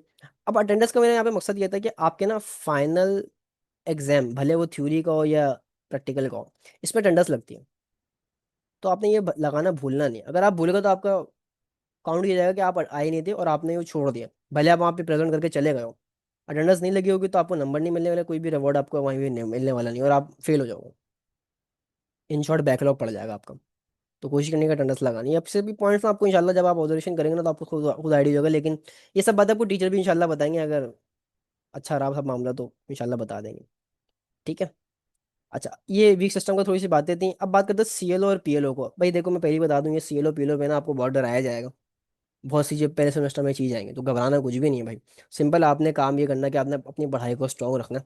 और मैं ये इस पे ना पूरी एक सेशन आप लोग को दी जाएगा, तो मैं इस पर ज़्यादा बात नहीं करने वाला। इसका फुल फॉर्म ये होती है, कोर्स लर्निंग आउटकम, सीएलओ की। और एक होती है प्रोग्राम लर्निंग आउटकम। देखिए, प्रोग्राम लर्निंग आउटकम का मतलब ये है कि आपकी डिग्री की बात हो रही है। आप अंडर ग्रेजुएट में जो भी सीआईएस की हो, बीसीआईटी की हो, सॉफ्टवेयर जो भी हो, तो प्रोग्राम लर्निंग आउटकम आपको मिल रहा होगा। जैसे सीआईएस मेरे ख्याल से कोई 12 हैं प्रोग्राम, कि अभी आप जब इस पूरी डिग्री को कंप्लीट करोगे तो 12 प्रोग्राम्स आप आपको ये लर्निंग मिल रही होगी। इसके बाद मिले ना मिले वो एक अलग बात है, लेकिन आपको ये मिल रहा होगा, ये पूरा टारगेट सेट हुआ हुआ है। और कोर्स लर्निंग का मतलब ये होता है कि जो आप स्पेसिफिक कोर्स पढ़ो उसके बाद आपको क्या आउटकम मिलने वाला है, तो ये चीज़ होती है। इस पर क्राइटेरिया होता है, मार्क्स का मामला होता है। और होता ये है कि मिसाल के तौर पे आपके पास 12 पीएलओ हैं, यानी 12 इसको गोल समझ लें। इसको ना आप इस तरह समझ लें, मैं आपको इजी करके समझाना चाहूँ अगर। इसको ना आप पीएलओ हो, उसको एक मेन गोल समझ लें कि आपकी डिग्री का गोल क्या है। डिग्री का गोल क्या है। लेकिन उस डिग्री को ना इन्होंने क्या करा हुआ है, मल्टीपल कोर्सेज में बांटा हुआ है। हर सेमेस्टर के अंदर ऐसा होता है। तो उस कोर्सेज की उसको उस कोर्सेज का जो गोल होगा ना, वो एक सीएलओ होगा हमारे पास। क्या होगा, मैं बिल्कुल आसान अल्फाजों में समझाना चाह रहा हूँ आप लोग को। इसके अंदर भी बहुत सारी इन्होंने घनचक्कर बनाए होते हैं, लेकिन खैर वो इंशाल्लाह आपको बिल्कुल डिटेल में समझाया जाएगा। लेकिन मैं उस पर बात नहीं कर रहा ज़्यादा, मैं ये आपको बिल्कुल सिंपल करके समझाना चाह रहा हूँ। तो भाई सिंपल सी बात है कि आप अपने एग्जाम को, अपने सेशनल को सब जगह मेंटेन करके रखें, तो आपके सीएलओ पीएलओ खुद ही लिंक हो जाएंगे। मिसाल के तौर पर आपके पास 12 गोल्स हैं। अब हर गोल के अंदर ना मल्टीपल कोर्सेज लिंक्ड होंगे। हो सकता है गोल 1 के अंदर 10 कोर्सेज लिंक्ड हो पूरी डिग्री के अंदर। तो उस 10 कोर्सेज के जो सीएलओ होंगे ना वो मल्टीपल हो सकते हैं। मल्टीपल सीएलओ मल्टीपल गोल से लिंक्ड हुए होंगे। एक नेटवर्क पूरा क्रिएट किया होगा, एक तरीके से ये कह सकते हैं आप। तो वो क्लियर करना आपको लाजमी है, वरना आपको डिग्री नहीं मिलेगी। ठीक है, अभी कैसे क्लियर किया जाता है, सिंपल आप अपने एग्जाम को, अपने मार्क्स सिस्टम को जो है ना अच्छे से मेंटेन रखो, बस और कुछ नहीं करना। आपका आराम से खुद ही क्लियर होता जाएगा। इसके लिए ना पूरी एक वेबसाइट बनती है, ये बनी हुई है ओबीए करके ना, एक ओबी सिस्टम पूरी है। ये आपको सेमेस्टर के बाद मिलती है, सेमेस्टर के एंड में मिलती है, जब आप नया नया एडमिशन लोगे। क्योंकि उसकी कंडीशन अलग से आएंगी, वो आपकी ईमेल पे ही आती हैं, वो आ जाएंगी। ठीक है, OB.MIS करके कुछ ऐसे करके आएगी। उस क्रेडेंशियल में आप जाके देख सकते हो कि भाई मैंने पहले सेमेस्टर में ये कोर्सेज पढ़े थे, उस कोर्सेज के अंदर जो सीएलओ थे 1 2 3 करके जो भी थे, वो मेरा पास हुए या नहीं हुए। अच्छा, पास अगर नहीं भी हुए ना तो टेंशन वाली कोई बात नहीं है, क्योंकि आगे कोर्सेज के अंदर बहुत सारे सीएलओज मिलेंगे। आपका जो मेन गोल होता है ना वो पीएलओ पार करना होता है। उस पीएलओ को भी इन्होंने शॉर्ट में टास्क में ब्रेक करा हो, तो सीएलओ के थ्रू। तो आप जैसे टास्क जैसे होता है ना, आप कोई एक लेवल खेल लो। अब एक एक कैटेगरी बनी होगी रनअप के नाम से, मिसाल के तौर पर उस रनअप को पार करने का आपको 10 लेवल पार करना है। लेकिन उसमें लिमिट रखिएगा, अगर आप 10 में से कुछ 7 भी पास कर लोगे ना तो आपको अलाउ कर दिया जाएगा। तो ये बिल्कुल वैसी क्राइटेरिया, इसके अंदर कोई इतने मसले वाली बात नहीं है। ठीक है, इस पर अगर कोई मसला हो तो मुझे बताइएगा, इंशाल्लाह पे हम इसको और मजीद डिटेल में बात कर लेंगे। सेशन क्राइटेरिया में आपको मैं डिस्कस कर लिया है। क्रेडिट आर लॉजिक में दोबारा आता हूँ। सेमेस्टर टर्म प्रोजेक्ट में मैंने बात कर ली है। और एग्जामिनेशन सिस्टम पे भी मैंने बात कर ली है भाई। रिजल्ट अनाउंसमेंट की मैंने बात कर ली, आपको वेबसाइट दिखा दी जहाँ पर रिजल्ट आएगा, ऑनलाइन ही आता है। अच्छा हाँ, एक चीज़ इसमें इंपॉर्टेंट है कि 2 तरीके से रिजल्ट आपको मिल रहा होगा। ठीक है, एक रिजल्ट आपका जो होगा ना यार, वो होगा आपकी जो वेबसाइट पे आ रहा होगा, वो सिर्फ उस सेमेस्टर की सीजीपी का होगा। सीजीपी क्या होती है मैं इंशाल्लाह बात करूंगा, बस इसको आप इस तरह समझ लेंगे आपकी परसेंटेज है और कुछ नहीं है। एक तो वेबसाइट पे आएगा, जो सेमेस्टर की होगी, और एक आपके ना एक होती है ट्रांसक्रिप्ट। जैसे आपके पास मार्कशीट होती है ना, ये ट्रांसक्रिप्ट वैसे ही काम कर रही है। हर सेमेस्टर की पूरी डिटेल बन के आएगा। वो इंशाल्लाह मैं भी दिखाता हूँ कि किस तरह होता है। ठीक है। तो वो ट्रांसक्रिप्ट पे जो है ना आपके पास पूरी डिटेल लिखी होगी कि सेमेस्टर में आपने इस कोर्सेज के अंदर किस तरह आपने करा था। उससे पहले मुझे आपको वो लॉजिक समझानी पड़ेगी क्रेडिट आवर्स की, तो वो आपको समझ में आ जाएगी, तो इंशाल्लाह आप समझ जाएंगे। ये ट्रांसक्रिप्ट ना सेम डे पे नहीं आएगी। ये जब रिजल्ट वेबसाइट पे आ जाएगा उसको कुछ दिनों बाद आपके पोर्टल पर डिस्प्ले होगी। ठीक है। जैसे अगर मैं यहाँ पे दिखाना चाहूँ, एक मिनट जरा रुकिएगा। ये देखें यहाँ पे एक ऑप्शन मिल रहा है आपको, एग्जाम पोर्टल करके।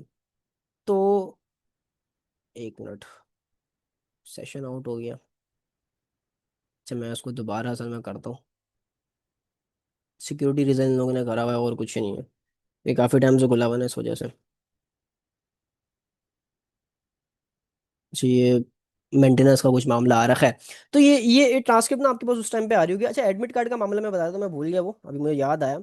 देखिए, एडमिट कार्ड जो है ना वो आपका फाइनल टर्म में काम आएगा सिर्फ। इसमें काम आएगा फाइनल टर्म एग्जाम के अंदर। होता क्या है कि वो एडमिट कार्ड आपको आपके पोर्टल पे जनरेट कर दिया जाएगा।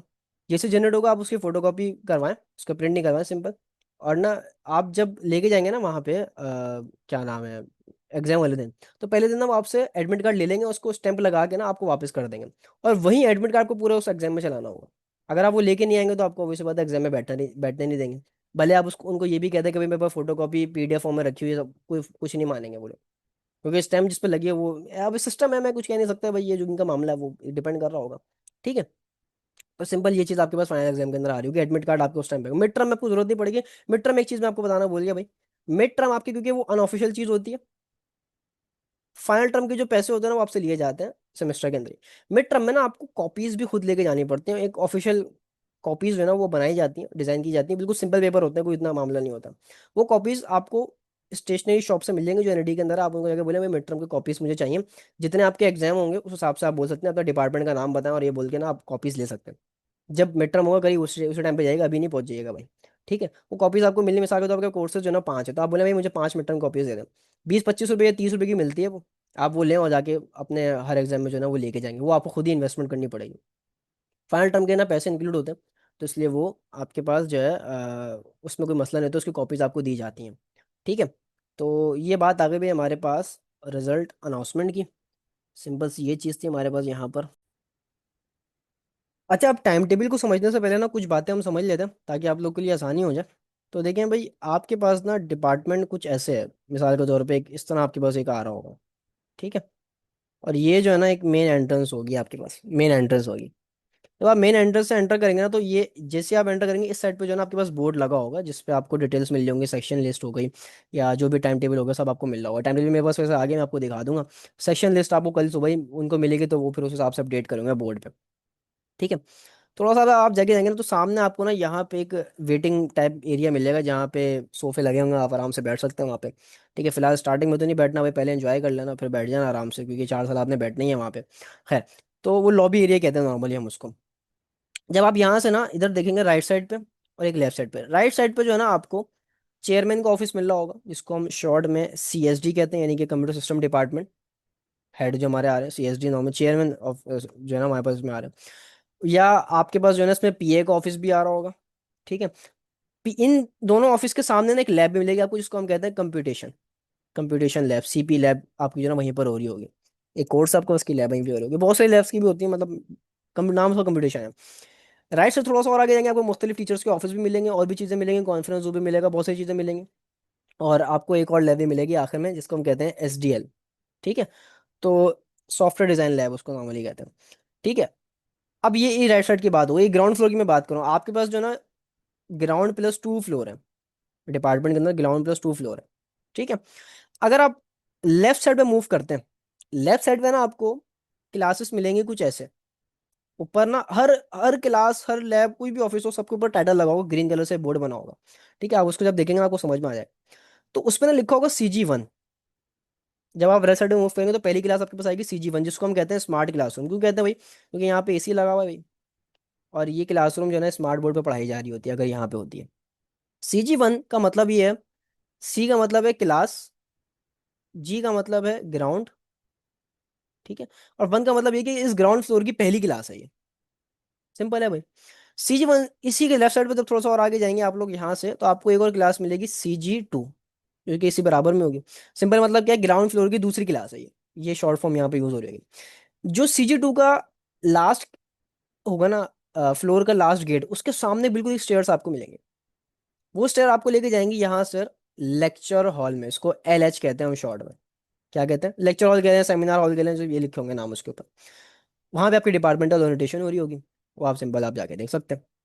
वहीं पे आपको लेके जाएगा। ये मैं आपको रफ आइडिया दे रहा हूँ सिंपल। ठीक है। अच्छा, जो CG2 का, ये CG1 का जो लास्ट गेट है ना, आपको वहीं पे सामने एक और स्टेयर मिलेगी, वो आपको फर्स्ट फ्लोर पे लेके जा रही होगी। ठीक है। फर्स्ट फ्लोर पे जब आपको लेके जाएगी ना, तो उसमें आपको क्लासेस सामने मिलेंगी इस तरह करके, CF1, CF2, CF3, इस टाइप की कुछ को मिलेंगी। सिंपल मतलब क्या है, C का मतलब क्लास है, F का मतलब फर्स्ट फ्लोर है, और फर्स्ट फ्लोर की जो पहली क्लास है उसका नाम CF1 लिखा है। CF2, CF3 सब आपको इस तरह मिलेंगी। सिंपल है भाई। ठीक है। और फर्स्ट फ्लोर के ऊपर भी कुछ आपको जो है ना ऑफिस मिलेंगे, कुछ लैब्स मिलेंगी। और वो आप एक्सप्लोर करेंगे तो आपको आइडिया हो जाएगा। मैं सब आपको वर्बली आपको चीज़ें समझा रहा हूँ जो शॉर्ट फॉर्म यूज हो रही होंगी। ठीक है। जो भी लैब्स होंगे ना, जिसकी फुल फॉर्म होगी ना, उसके पहले पहले लेटर का उन्होंने शॉर्ट फॉर्म बनाई हुई है एब्रीविएशन के तौर पर। सिंपल सी बात है। तो ये आपको ये आराम से याद होंगी, इतनी टेंशन लेने वाली बात नहीं। आप इसको ध्यान में बार बार यूज करेंगे तो वो हो जाएंगी। ठीक है। अच्छा, जैसे ही आप फर्स्ट फ्लोर पे चढ़ेंगे ना, उसके बराबर में एक और स्टेयर मिल जाएगी आपको सेकंड फ्लोर पे जाने के लिए। जब आप सेकंड फ्लोर के सामने आएंगे ना, तो वहां पे आपको मिलेगी CS1। सामने वैसे CS1 नहीं मिलेगी, मतलब CS3, CS4 मिली होगी।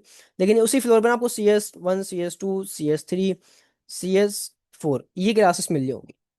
ठीक है। सिंपल मतलब क्या है, क्लास S का मतलब सेकंड फ्लोर, और सेकंड फ्लोर की पहली क्लास ही है। Similarly second class, third class, fourth class, simple ही है। और इस क्लास इस सेकंड फ्लोर के ऊपर भी कुछ लैब्स मिलेंगे, कुछ ऑफिस मिलेंगे आपको। और ऊपर आपको लिखा होगा, जिसका ऑफिस होगा उसका टीचर का नाम लिखा होगा, फैकल्टी का नाम लिखा होगा वहां पे। सिंपल है। ठीक है। इसी फ्लोर के ऊपर ना आपको एक और चीज मिलेगी, जो गर्ल्स के लिए, जिसको हम कहते हैं GCR। क्या है, गर्ल्स कॉमन रूम। अच्छा, अब ये ना गर्ल्स के लिए बनाया गया है, जहाँ जो है वो गर्ल्स स्टे कर सकती हैं। और स्टे से मेरा मतलब ये नहीं कि पूरे पूरे दिन वहाँ पे रुक जाए, ऐसा कुछ भी नहीं भाई। मेरा मतलब ये कि आपको कोई नमाज पढ़नी है, और कोई जैसे बहुत सारी गर्ल्स जो है वो नकाब कर रही होती है, हिजाब कर रही होती है, वो आराम से वहाँ जाके जो है रिलैक्स कर सकती हैं। वो वो गर्ल्स के लिए डिज़ाइन किया गया है। अच्छा, बॉयज़ का सवाल आएगा, भाई बॉयज़ के लिए ऐसा क्या किया गया। भाई बॉयज़ के लिए पूरी यूनिवर्सिटी ओपन है ना, आप आराम से घूमे फिरें। और मस्जिद एक आपके लिए सबसे अच्छा ऑप्शन होता है भाई। ठीक है, अभी आपकी चॉइस है कि आप जाना चाहो, कैंटीन जाना चाहो, जो भी करना। अच्छा, ये सब काम गर्ल्स के लिए होता है ऑब्वियसली, बात है, मस्जिद तो नहीं है मतलब। बॉयज़ आराम से वहाँ जा सकते हैं, तो वहाँ पे उनके लिए सबसे अच्छा स्टे वो बन सकता है। तो ये, और डिपार्टमेंट आपको GCR जो है ना, वो यहीं पे मिल रहा होगा, सेकंड फ्लोर पे मिल रहा होगा मेरे ख्याल से। ठीक है ना। तो ये वैसे आप कंफर्मेशन गर्ल्स से भी कर सकते हैं, मुझे जितना पता है वो सेकंड फ्लोर पे बना हुआ है। ठीक है। और अच्छा, वॉशरूम वगैरह के हिसाब से मैं बात करूँ तो भाई वॉशरूम भी आपको हर फ्लोर पे मिल रहा होगा।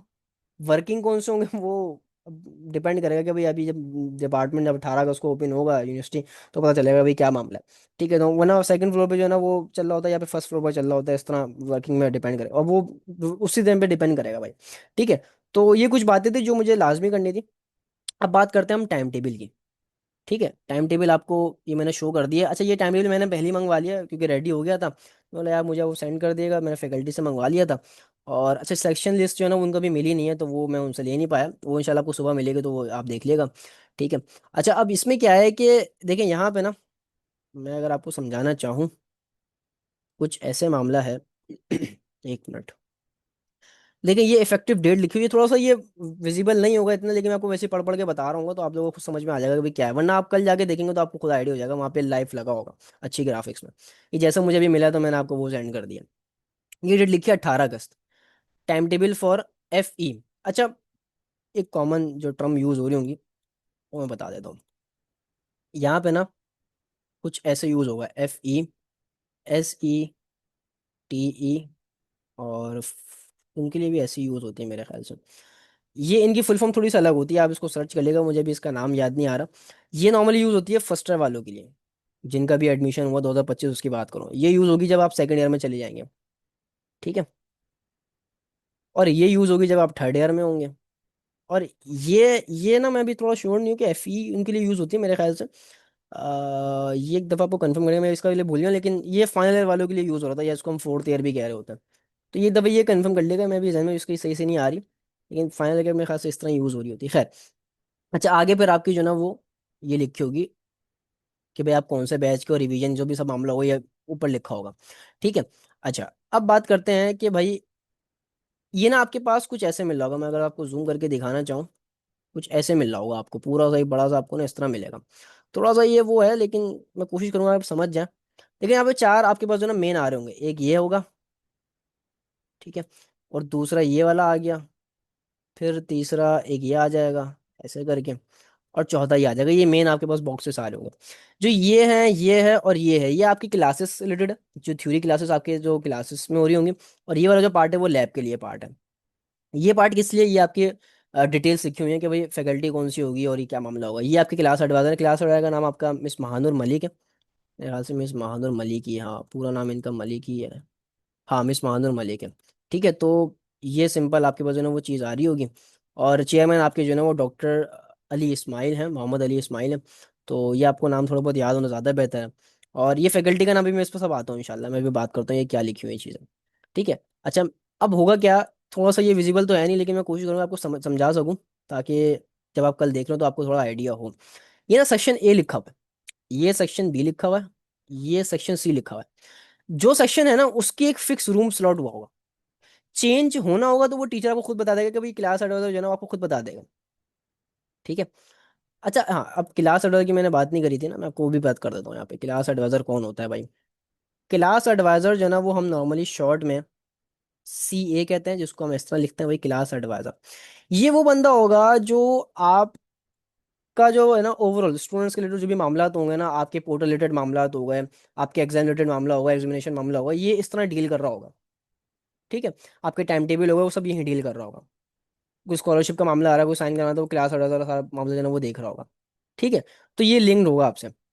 और CS ये बड़ी कॉमन टर्म चलने वाली क्लास एडवाइजर के नाम पे। ठीक है। और ये हर सेमेस्टर के हिसाब से अलग अलग डिजाइन होते हैं, मतलब वो अलॉट किए जाते हैं। सेम आ जाए एक अलग बात है, लेकिन नॉर्मली चेंज ही हो रहे होते हैं, रिकरिंग में नहीं होता सेम, लेकिन चेंज होता है। ठीक है। तो आपकी क्लास एडवाइजर कौन है भाई, मिस महानूर मलिक। ठीक है, सॉरी ये OR आएगा। सही है, तो ये इनकी फुल नेम है यहाँ पे। सही हो गया। तो भाई ये आपके पास यहाँ पे आ रहा होगा। अच्छा, अब बात करते हैं। तो ये आपको मैंने बता दिया कि भाई ये जो रूम है वो किस तरह देख पढ़ते हैं। CS2 लिखा हुआ है, सेक्शन A के लिए CS2 है, CS3 सेक्शन B के लिए, और यहाँ पे अगर मैं इसकी बात करूँ, क्या नाम है इसका, सेक्शन C के लिए, तो भाई वो हमारे पास कौन सा आ रहा है भाई, CS4 आ रहा है। सिंपल सी बात है, इसमें कोई रॉकेट साइंस वाली कोई चीज़ इतनी खास नहीं है। ठीक है भाई। अच्छा, अब बात करते हैं कोर्सेज की जो कहानी लिखी हुई है, पहले इसको यहाँ समझ लेते हैं। इधर आ जाए, थोड़ा विजिबल नहीं है लेकिन मैं कोशिश कर रहा हूँ समझाने के लिए। देखिए, कोर्स कोड लिखे हुए हैं। कोर्स कोड ना ये बिल्कुल वैसी है कि आपके जो कोर्स टाइटल यानी कोर्स का जो नाम है ना, उसकी हर एक कोर्सेज के लिंक्ड होते हैं। एक रिप्रेजेंटेटिव एक नाम कोड लिखा हुआ है। तो ये आपको पेपर के टाइम पे बस हो रहा होगा मामला, इसका इतना कोई याद करने की जरूरत नहीं पड़ती। आपको नाम याद है तो वो भी ठीक है, मतलब काफ़ी है। अच्छा, होता है क्या है कि NED के अंदर जो है ना वो आपके जितने भी कोर्सेज, मैं आपको ये ओवरऑल बता रहा हूँ, मतलब हर डिपार्टमेंट की आपसे बात करूँ, ये आपको इस तरह टाइम टेबल मिलने वाला है। तो होता क्या है, जो भी आपके कोर्सेज होंगे ना, इवन आपके टीचर के नेम भी होंगे, तो वो इनिशियल जो होते हैं ना उसके स्टार्टिंग वाले करेक्टर वो लेंगे और उसके नाम से वो बना देंगे। जैसे यहाँ पे कंप्यूटर प्रोग्रामिंग लिखा है आपका पहला कोर्स, तो उसकी फुल फॉर्म जो है ना उसको बंद बंद करके क्या लिख दिया, एब्रिविएशन CP, यानी कंप्यूटर से C लिया और प्रोग्रामिंग से P लिया। ये आपका आ रहा है IT फंडामेंटल एंड एप्लीकेशन, तो इन्होंने क्या लिखा, ITFA, यानी IT फंडामेंटल और एप्लीकेशन, इस तरह बना दिया इन्होंने। अप्लाइड फिजिक्स आ रहा है तो AP लिख दिया इन्होंने। पाकिस्तान स्टडी आ रहा है तो इन्होंने PS लिखा हुआ है, और ये स्लैश व्लैश करके कुछ कहानी लिखी हुई है। ठीक है। फिर आपके पास आ रहा है कैलकुलस एंड एनालिटिकल ज्योमेट्री, तो इन्होंने CAG लिख दिया। सही है। फिर आपके पास आ रहा है फंक्शन इंग्लिश, उसको आपने FE लिख दिया। तो इतना कोई मसला नहीं है इसके अंदर। फिर आपका आ रहा है ये केमिस्ट्री, जो कंप्यूटर साइंस वाले बच्चों के लिए होगा जिन्होंने इंटर में कंप्यूटर साइंस ली थी। तो EOC आ रहा है केमिस्ट्री, इनके लिए बेसिक एसेंशियल जो चीज़ होंगी ना वो आ रहा है। फिर ये कोर्सेज के टीचर के बारे में मैंने लिखा हुआ है कि भाई इनको कौन पढ़ाएगा आपको। तो ये TH यानी कि थ्योरी, PR यानी कि प्रैक्टिकल। ठीक है। ये जो लिखा हुआ नाम डॉक्टर हमीजा अहमद लिखा हुआ है, ये आपको थ्योरी पढ़ा रही होंगी। ठीक है। प्रैक्टिकल कौन लेगा, मिस महादुर मनी लेकिन जो कि आपकी क्लास एडवाइजर है। अच्छा, ये आपके पास जो हमारे पास आ रहा है IT फंडामेंटल एंड एप्लीकेशन, तो भाई ये कौन होगा भाई, ये आपको जो है वो मिस, यहाँ पे जो थ्योरी लिखी हुई है थ्योरी, मिस सैयदा रामेश फातिमा, ये आपको पढ़ा रही होंगी। जो थ्योरी होगी, प्रैक्टिकल कौन पढ़ाएगा, मिस तहरीम खान पढ़ा रही होंगी। सिंपल है भाई। अच्छा, एपी का सीन क्या होगा, बिल्कुल सेम होगा भाई, ये सब यहाँ पे नाम लिखे हुए हैं वैसे ही होगा। अब मिसाल के तौर पे कोई दो प्रैक्टिकल के यहाँ पे नाम लिख दिया, दो थ्योरी या तीन चार थ्योरी लिखी हुई आ जाए, घबराना नहीं है। हो सकता है कि वो कोर्सेज के जो पार्ट्स हैं उसको ब्रेक किया हो, यानी हो सकता है कोई 20% कोई पढ़ा रहा हो, कोई 30% पढ़ा रहा हो, कोई 70% पढ़ा रहा हो, इस तरह डिपेंड कर रहा होगा। मिला के भी पढ़ा सकते हैं। ऐसा भी पॉसिबल है कि सेक्शन ए को कोई और टीचर पढ़ा रही हो, सेक्शन बी को कोई और पढ़ा रहा हो, सेक्शन सी को कोई और पढ़ा रहा हो, ऐसा भी पॉसिबिलिटी बन जाती है। ठीक है। तो ये सब चीज़ें आपके पास जो है ना, इसमें इस तरह हमारे पास जो है वो आ रही होंगी। तो बस ये जो टीचर के नेम है ना, आपने इनके इनिशियल्स ध्यान में रखना है, क्योंकि वो आगे काम आएंगे। अच्छा, ये कुछ बातें लिखी हुई हैं यहाँ पे कि जो स्टेरिक लगा होगा ना, ये खास तौर पे ये जो स्टेरिक है, ये कुछ ऐसे बना हुआ है, ये स्टेरिक जिस पे ये जहां भी स्टेरिक लगा हो ना, वो फ्राइडे के लिए बना होगा। ठीक है, अभी क्यों बना मैं भी इस पे बात करता हूँ। आपकी जो लंच ब्रेक होती है ना, ठीक है, जो आपके ब्रेक मिलता है जब थ्योरी क्लासेस की मैं बात करूँ, प्रैक्टिकल की बात नहीं कर रहा मैं, थ्योरी क्लासेस की बात करूँ, तो वो आपको नॉर्मली 11 से लेके 11:30 तक मिलता है। ये मंडे टू थर्सडे वाली टाइमिंग होती है ब्रेक टाइम की। और अगर फ्राइडे का दिन होगा ना, तो वो 11 से 20 हो जाता है, थोड़ा टाइम कम कर देते हैं, 10 मिनट टाइम कम कर देते हैं। ठीक है, आपके जो पीरियड होंगे ना, वो कितने मिनट्स का होगा, 50 मिनट का होगा।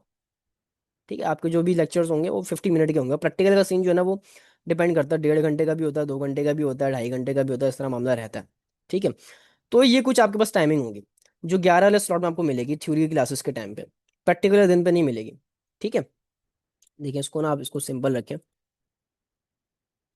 इसको आप इस तरह कह लें कि मैं आपको बता देता हूँ यहाँ पर। देखिए, आपकी मंडे टू फ्राइडे के अंदर ना 2 से 3 दिन लैब भी हो रही होंगी। वेरी करेगा, महीनों में 2 दिन होती हैं। अगर मैं आपके सीआईएस के हिसाब से बात करूँ तो 2 दिन होंगी, जो कि होगी आपके पास ट्यूसडे और थर्सडे, फर्स्ट डे की मैं बात करूँ। ये आपके लिए लैब के लिए स्लॉट होगा। अभी मैं उस टाइम टेबल पर दोबारा आता हूँ। बाकी मंडे और वेनेसडे और फ्राइडे ये आपकी होंगी थ्योरी क्लासेस की। ठीक हो गया। अच्छा, अब ये जो क्लासेस होंगे ना, इसके अंदर आपको गैप मिलेगा 11 से लेके 30, मंडे और वेनेसडे। और फ्राइडे वाले दिन सिर्फ एक होती है कि आपको जो है ना, वो 11 से लेके 11:20 तक की कहानी बनती है, बस 10 मिनट की कहानी। आपका जो एक पीरियड होगा ना, ड्यूरेशन उसकी 50 मिनट होगी। ये चीज़ ध्यान में रखिएगा। ठीक है। टाइम टेबल से वैसे आप उसको देख सकते हैं। जैसे मिसाल के तौर पे आपकी जो पहली क्लास होगी ना, ये टाइम टेबल फिक्स है। आपकी पहली क्लास होगी 8:30 पे स्टार्ट होगी, और वो ख़त्म कब होगी, 9:20 पे। ये अमूमन ऐसी टाइम टेबल रहेगा। आपको बॉक्सेस भी इसी टाइम टेबल में मिलेंगे, मैं आपको दिखा देता हूँ यहाँ पे। थोड़ा सा अगर आप इधर आए, ये देखें। ये अगर मैं आपको दिखाऊं, ये सब आपको विजिबल नहीं होगा, लेकिन मैं वैसे ही बता रहा हूँ। ये एक स्लॉट लिखा हुआ है 8:30 से लेके 9:20 तक। इसका मतलब क्या है, ये पीएसटी की क्लास जो है ना, वो आपकी इस स्लॉट के अंदर हो रही होगी। ठीक है, मंडे वाले दिन। अगर मैं वेनेसडे की बात, अच्छा ये क्यों खाली है, क्योंकि यहाँ पे आपकी लैब हो रही होंगी, उसके लिए स्लॉट एक इधर बना हुआ है, ये वाली जगह पे बना हुआ है, मैं आपको मैं दिखा दूंगा ये भी। ठीक है। तो अब क्या हो रहा है कि 8:30 से लेके 9:20 तक आपकी पीएचडी की क्लास हो रही है।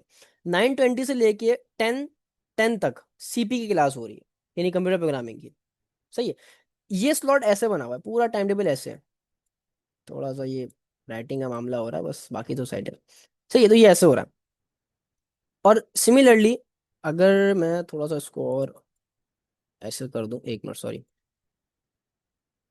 अच्छा, अब इसकी अगर मैं बात करूं, ये वाली की, अब स्टेरिक लगा हुआ ना यहाँ पे, ये स्टेरिक लगा हुआ, इसका मतलब कि ये फ्राइडे को एप्लीकेबल होगा। बाकी जो टाइमिंग क्या होगी, वो 8:30 सॉरी 11 से लेके 11:30 तक होगी टाइमिंग। सिंपल सी कहानी भाई। अच्छा, अब इसको हम थोड़ा सा डिस्कस कर लेते हैं इधर आके। ये टाइम टेबल इस तरह डिजाइन हुआ है, तो एक पहला पीरियड आपका इस तरह होगी, 8:30 से लेके 50 मिनट बन गए 9:20 तक। फिर 9:20 से सेकंड आपका पीरियड स्टार्ट होगा 10:10 पे।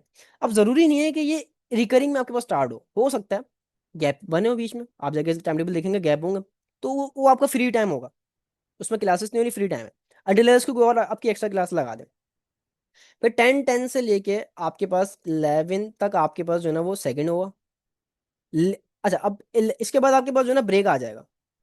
क्या आएगा, ब्रेक आएगा। अगर तो वो फ्राइडे वाले दिन होगा, तो 11 से लेके 11:20 तक होगा, लेकिन अगर वो नॉर्मल डे होगा तो 11 से लेके 11:30 तक होगा। उसकी वजह आपको मैं बताता हूँ आगे जाके, अभी क्या मामला है। सही है ना। अच्छा, अब क्या सीन है, अगर 11:30 वाला सीन लेके चलते, तो 11:30 से लेके ऑनवर्ड्स आपके पास 12:20 तक क्लासेस आपके पास होंगी। ठीक है। और 12:20 से फिर एक आपका पीरियड चलेगा 1:10 तक। अब सवाल आएगा, सर नमाज का भी टाइम भी तो होता है। बिल्कुल, नमाज का टाइम होता है। आपकी जो जमात है ना मस्जिद के अंदर, वो 11:20 पे नॉर्मली स्टार्ट होती है, जो अमूमन टाइम यही होता है। ठीक है, तो वो इस वजह से आपके पास मामला होगा। जमात जो खड़ी होती है वो उसी टाइम पे खड़ी होती है नॉर्मली। तो घबराने की कोई बात नहीं, आपको टाइम मिल जाएगा। लेकिन अगर फ्राइडे होगा तो 11:20 से लेके ऑनवर्ड्स ये चल रहा होगा 12:10। अब 12:10 से जो आखिरी पीरियड स्टार्ट होगा वो 1 बजे तक चल रहा होगा। ठीक है। जमात आपकी जो है ना वो 1:20 पे या 1:30 पे खड़ी हो रही होती है, जुम्मे वाले की मैं बात करूँ। ऐसे में बल्कि 20 भी खड़ी होती है मेरे ख्याल से। तो ये एक आपके पास जो है ना वो टाइम टेबल के अंदर मामला आ रहा होगा। थोड़ा सा मैंने इसको इजी करके कोशिश करी कि समझा दूं मैं आप लोग को। और इसमें इतना खास कोई ऐसी चीज़ है नहीं। अच्छा, कॉपी टू का मतलब ये है कि इनकी सबकी कॉपी जो है ना उन सबके पास चली आएगी। चेयरमैन जो तो भी डिपार्टमेंट के हैं, जो भी इन सबसे लिंक्ड होंगे ना, जो टाइम टेबल से लिंक्ड है, उन सबके पास चली आएगी इसकी कॉपी। ठीक है।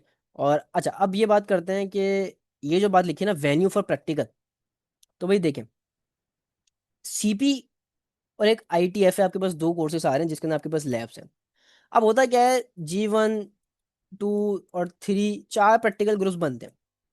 आपकी ब्रेकडाउन कुछ ऐसी होगी। अब ये हर डिपार्टमेंट में हर फील्ड के अंदर अलग अलग सीन हो सकता है। मैं सीआईएस के रिस्पेक्ट से बात करूँ तो इस तरह मामला है। लेकिन हर जगह 4 भी हो सकते हैं, ज़्यादा भी हो सकते हैं, डिपेंड करेगा।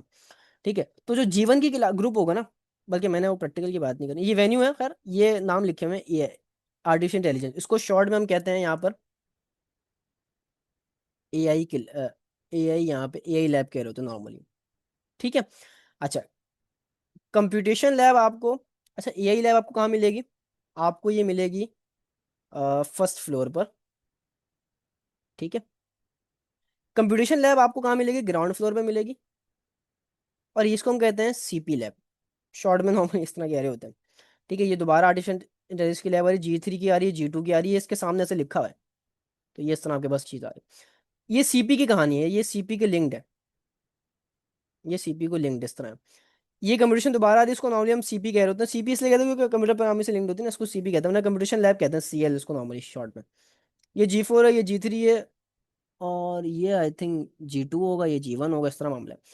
ये लिखा हुआ सॉफ्टवेयर डिजाइन लैब यानी कि SDL। ये आपको कहाँ मिलेगी? ग्राउंड फ्लोर पे मिलेगी, बिल्कुल लास्ट में।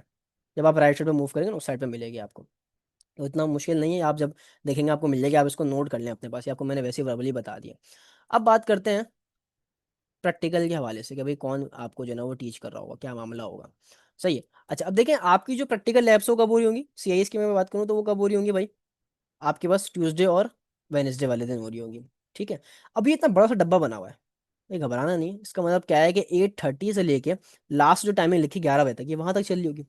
कितना घंटे हो गए भैया? 2.5 घंटे हो गए तकरीबन। ठीक है। अब डब्बे में एक ही चीजें 2 दफा लिखी हुई है, भाई घबराना जब भी नहीं है। ये एक लैब सीपी की, एम लिखा हुआ ना, इसका मतलब क्या है? मिस महानूर। नीचे आपको इनिशियल्स मिल जाएंगे सारे। मिस महानूर आपको पढ़ा रही होंगी। किसके लिए? G2 के लिए। यानी 8:30 से लेके 11 के टाइमिंग के दरमियान G2 और G1 की लैब हो रही होगी। एक ही जगह नहीं होगी। वेन्यू आपको मैंने बता दी, G1 के लिए वेन्यू अलग होगा, G2 के लिए अलग होगा। दो लैब होंगी, एक सीपी की और एक ITFA की। ठीक है। 8:30 से 11 के स्लॉट में G2 के लिए सीपी क्लास होगी, और लेगी कौन? टीचर कौन सी लेंगी? वो मिस महादुर लेंगी। एम लिखा हुआ है। और ITFA के अंदर मुझे यहाँ पे थोड़ी सी विजिबल नहीं है, लेकिन जो भी होगा खैर आप लोग को वो समझ में आ जाएगा। मैं एक मिनट देख लूँ, यहाँ पे आई लिखा हुआ है, और मैंने टी लिखा हुआ है शायद, मेरे ख्याल से। खैर ये आप लोग टाइम टेबल में देख लेगा, जो भी होगा नीचे से आपको नीचे से मिल सकते हैं। ठीक है। तो ये जीवन की जो लैब होगी ना, वो 8:30 से लेकर 11 के टाइम पे हो रही होगी, लेकिन ITFA की हो रही होगी उस टाइम पे। सिमिलरली आप अगर इस स्लॉट की बात करें, इस वाले डब्बे की, तो 11 बजे से लेके आपके पास ये 1:10 तक आपके पास जो ना कौन सी लैब होगी? ITFA की होगी, लेकिन किसकी होगी? G2 की होगी। और ये टी लिखा हुआ है, मिस तहरीम लिखा हुआ है मेरे ख्याल से ये। ठीक है। तो मिस तहरीम को कंडक्ट कर रही होंगी। थर्सडे वाले दिन क्या होगा? अच्छा, नीचे मेरे ख्याल से शायद कोई नहीं है, सॉरी एक मिनट। ये दो ही, हाँ नीचे नहीं है। तो बस ये समझ लिया कि आपको ट्यूसडे के दिन जो है ना वो सिर्फ कब तक आना होगा? एक मिनट। बस यहाँ तक आपको आना होगा। थर्सडे वाले दिन आपके पास सीपी की लैब मिस महानूर लेंगे, लेकिन किसकी लेंगे? G4 की लेंगे। ITFA का क्या सीन है भाई? मिस तहरीम ले रही हूँ, लेकिन G3 की ले रही होंगी। ठीक है। अच्छा, ITFA में G4 की मिस तहरीम जो ले रही होंगी वो इस वाले स्लॉट में ले रही होंगी। सिंपल सी बात है, स्लॉट जो बना हुआ ना वहीं से टाइमिंग पूरी स्टार्ट हो रही है। अच्छा, फ्राइडे वाले दिन भी लैब हो रही, नॉर्मली ऐसा नहीं होता, लेकिन जब टाइम नहीं बनता तो फिर इस हिसाब से हमें करना पड़ता। तो ये सीपी की एक लैब आ रही होगी G1 की, और सीपी की इसमें आ रही होगी G3 की। सिंपल है भाई, इसमें कोई इतना खास मसले की बात नहीं, बस इनिशियल्स आपको समझ में आने चाहिए, और वो लिखे हुए हैं यहाँ पे ऑलरेडी। तो इतना मसला नहीं होगा इंशाल्लाह। और ये टाइम टेबल आपका यहाँ पे इस तरीके से आ रहा है, अगर मैं सेक्शन वाइज बात करूँ तो देखें यहाँ पे क्या हो रहा है कि आपके पास 11 बजे तक एक यहाँ पे चल रहा स्लॉट, उसके बाद दोबारा स्टार्ट होती है। अब ये एक फारिग आ रहा है आपका स्लॉट। फिर दोपहर में आपके पास जब 2 बजे स्टार्ट होगी क्लासेस आपकी, ये 14 लिखा हुआ ना यहाँ पे, तो 14 का मतलब क्या होता है, 2 बजे। तो आपकी एपी की क्लास हो रही है, क्योंकि 2 स्लॉट है, यानी कि 2 पीरियड आपके एक साथ होंगे। ठीक है। अच्छा, मैं क्रेडिट आवर्स पे दोबारा इंशाल्लाह उस पर डिटेल में डिस्कस करूंगा, ताकि आप लोग को ये सबको समझ में आ जाए कि भाई ये क्लासेस का मामला क्या होता है। बस ये इसमें कुछ चीज़ें थी जो डिस्कस करनी थी, और इतना खास इसमें कोई इतना मसले वाली बात नहीं है। अगर कोई कन्फ्यूजन हो तो आप बिल्कुल कमेंट सेक्शन में जो है ना मैं मैसेज कर सकते हैं, तो बिल्कुल आपको वहाँ पे रिप्लाई मिल जाएगा। बस यही कुछ बातें थी जो टाइम टेबल के वाले से मुझे लाजमी करनी थी।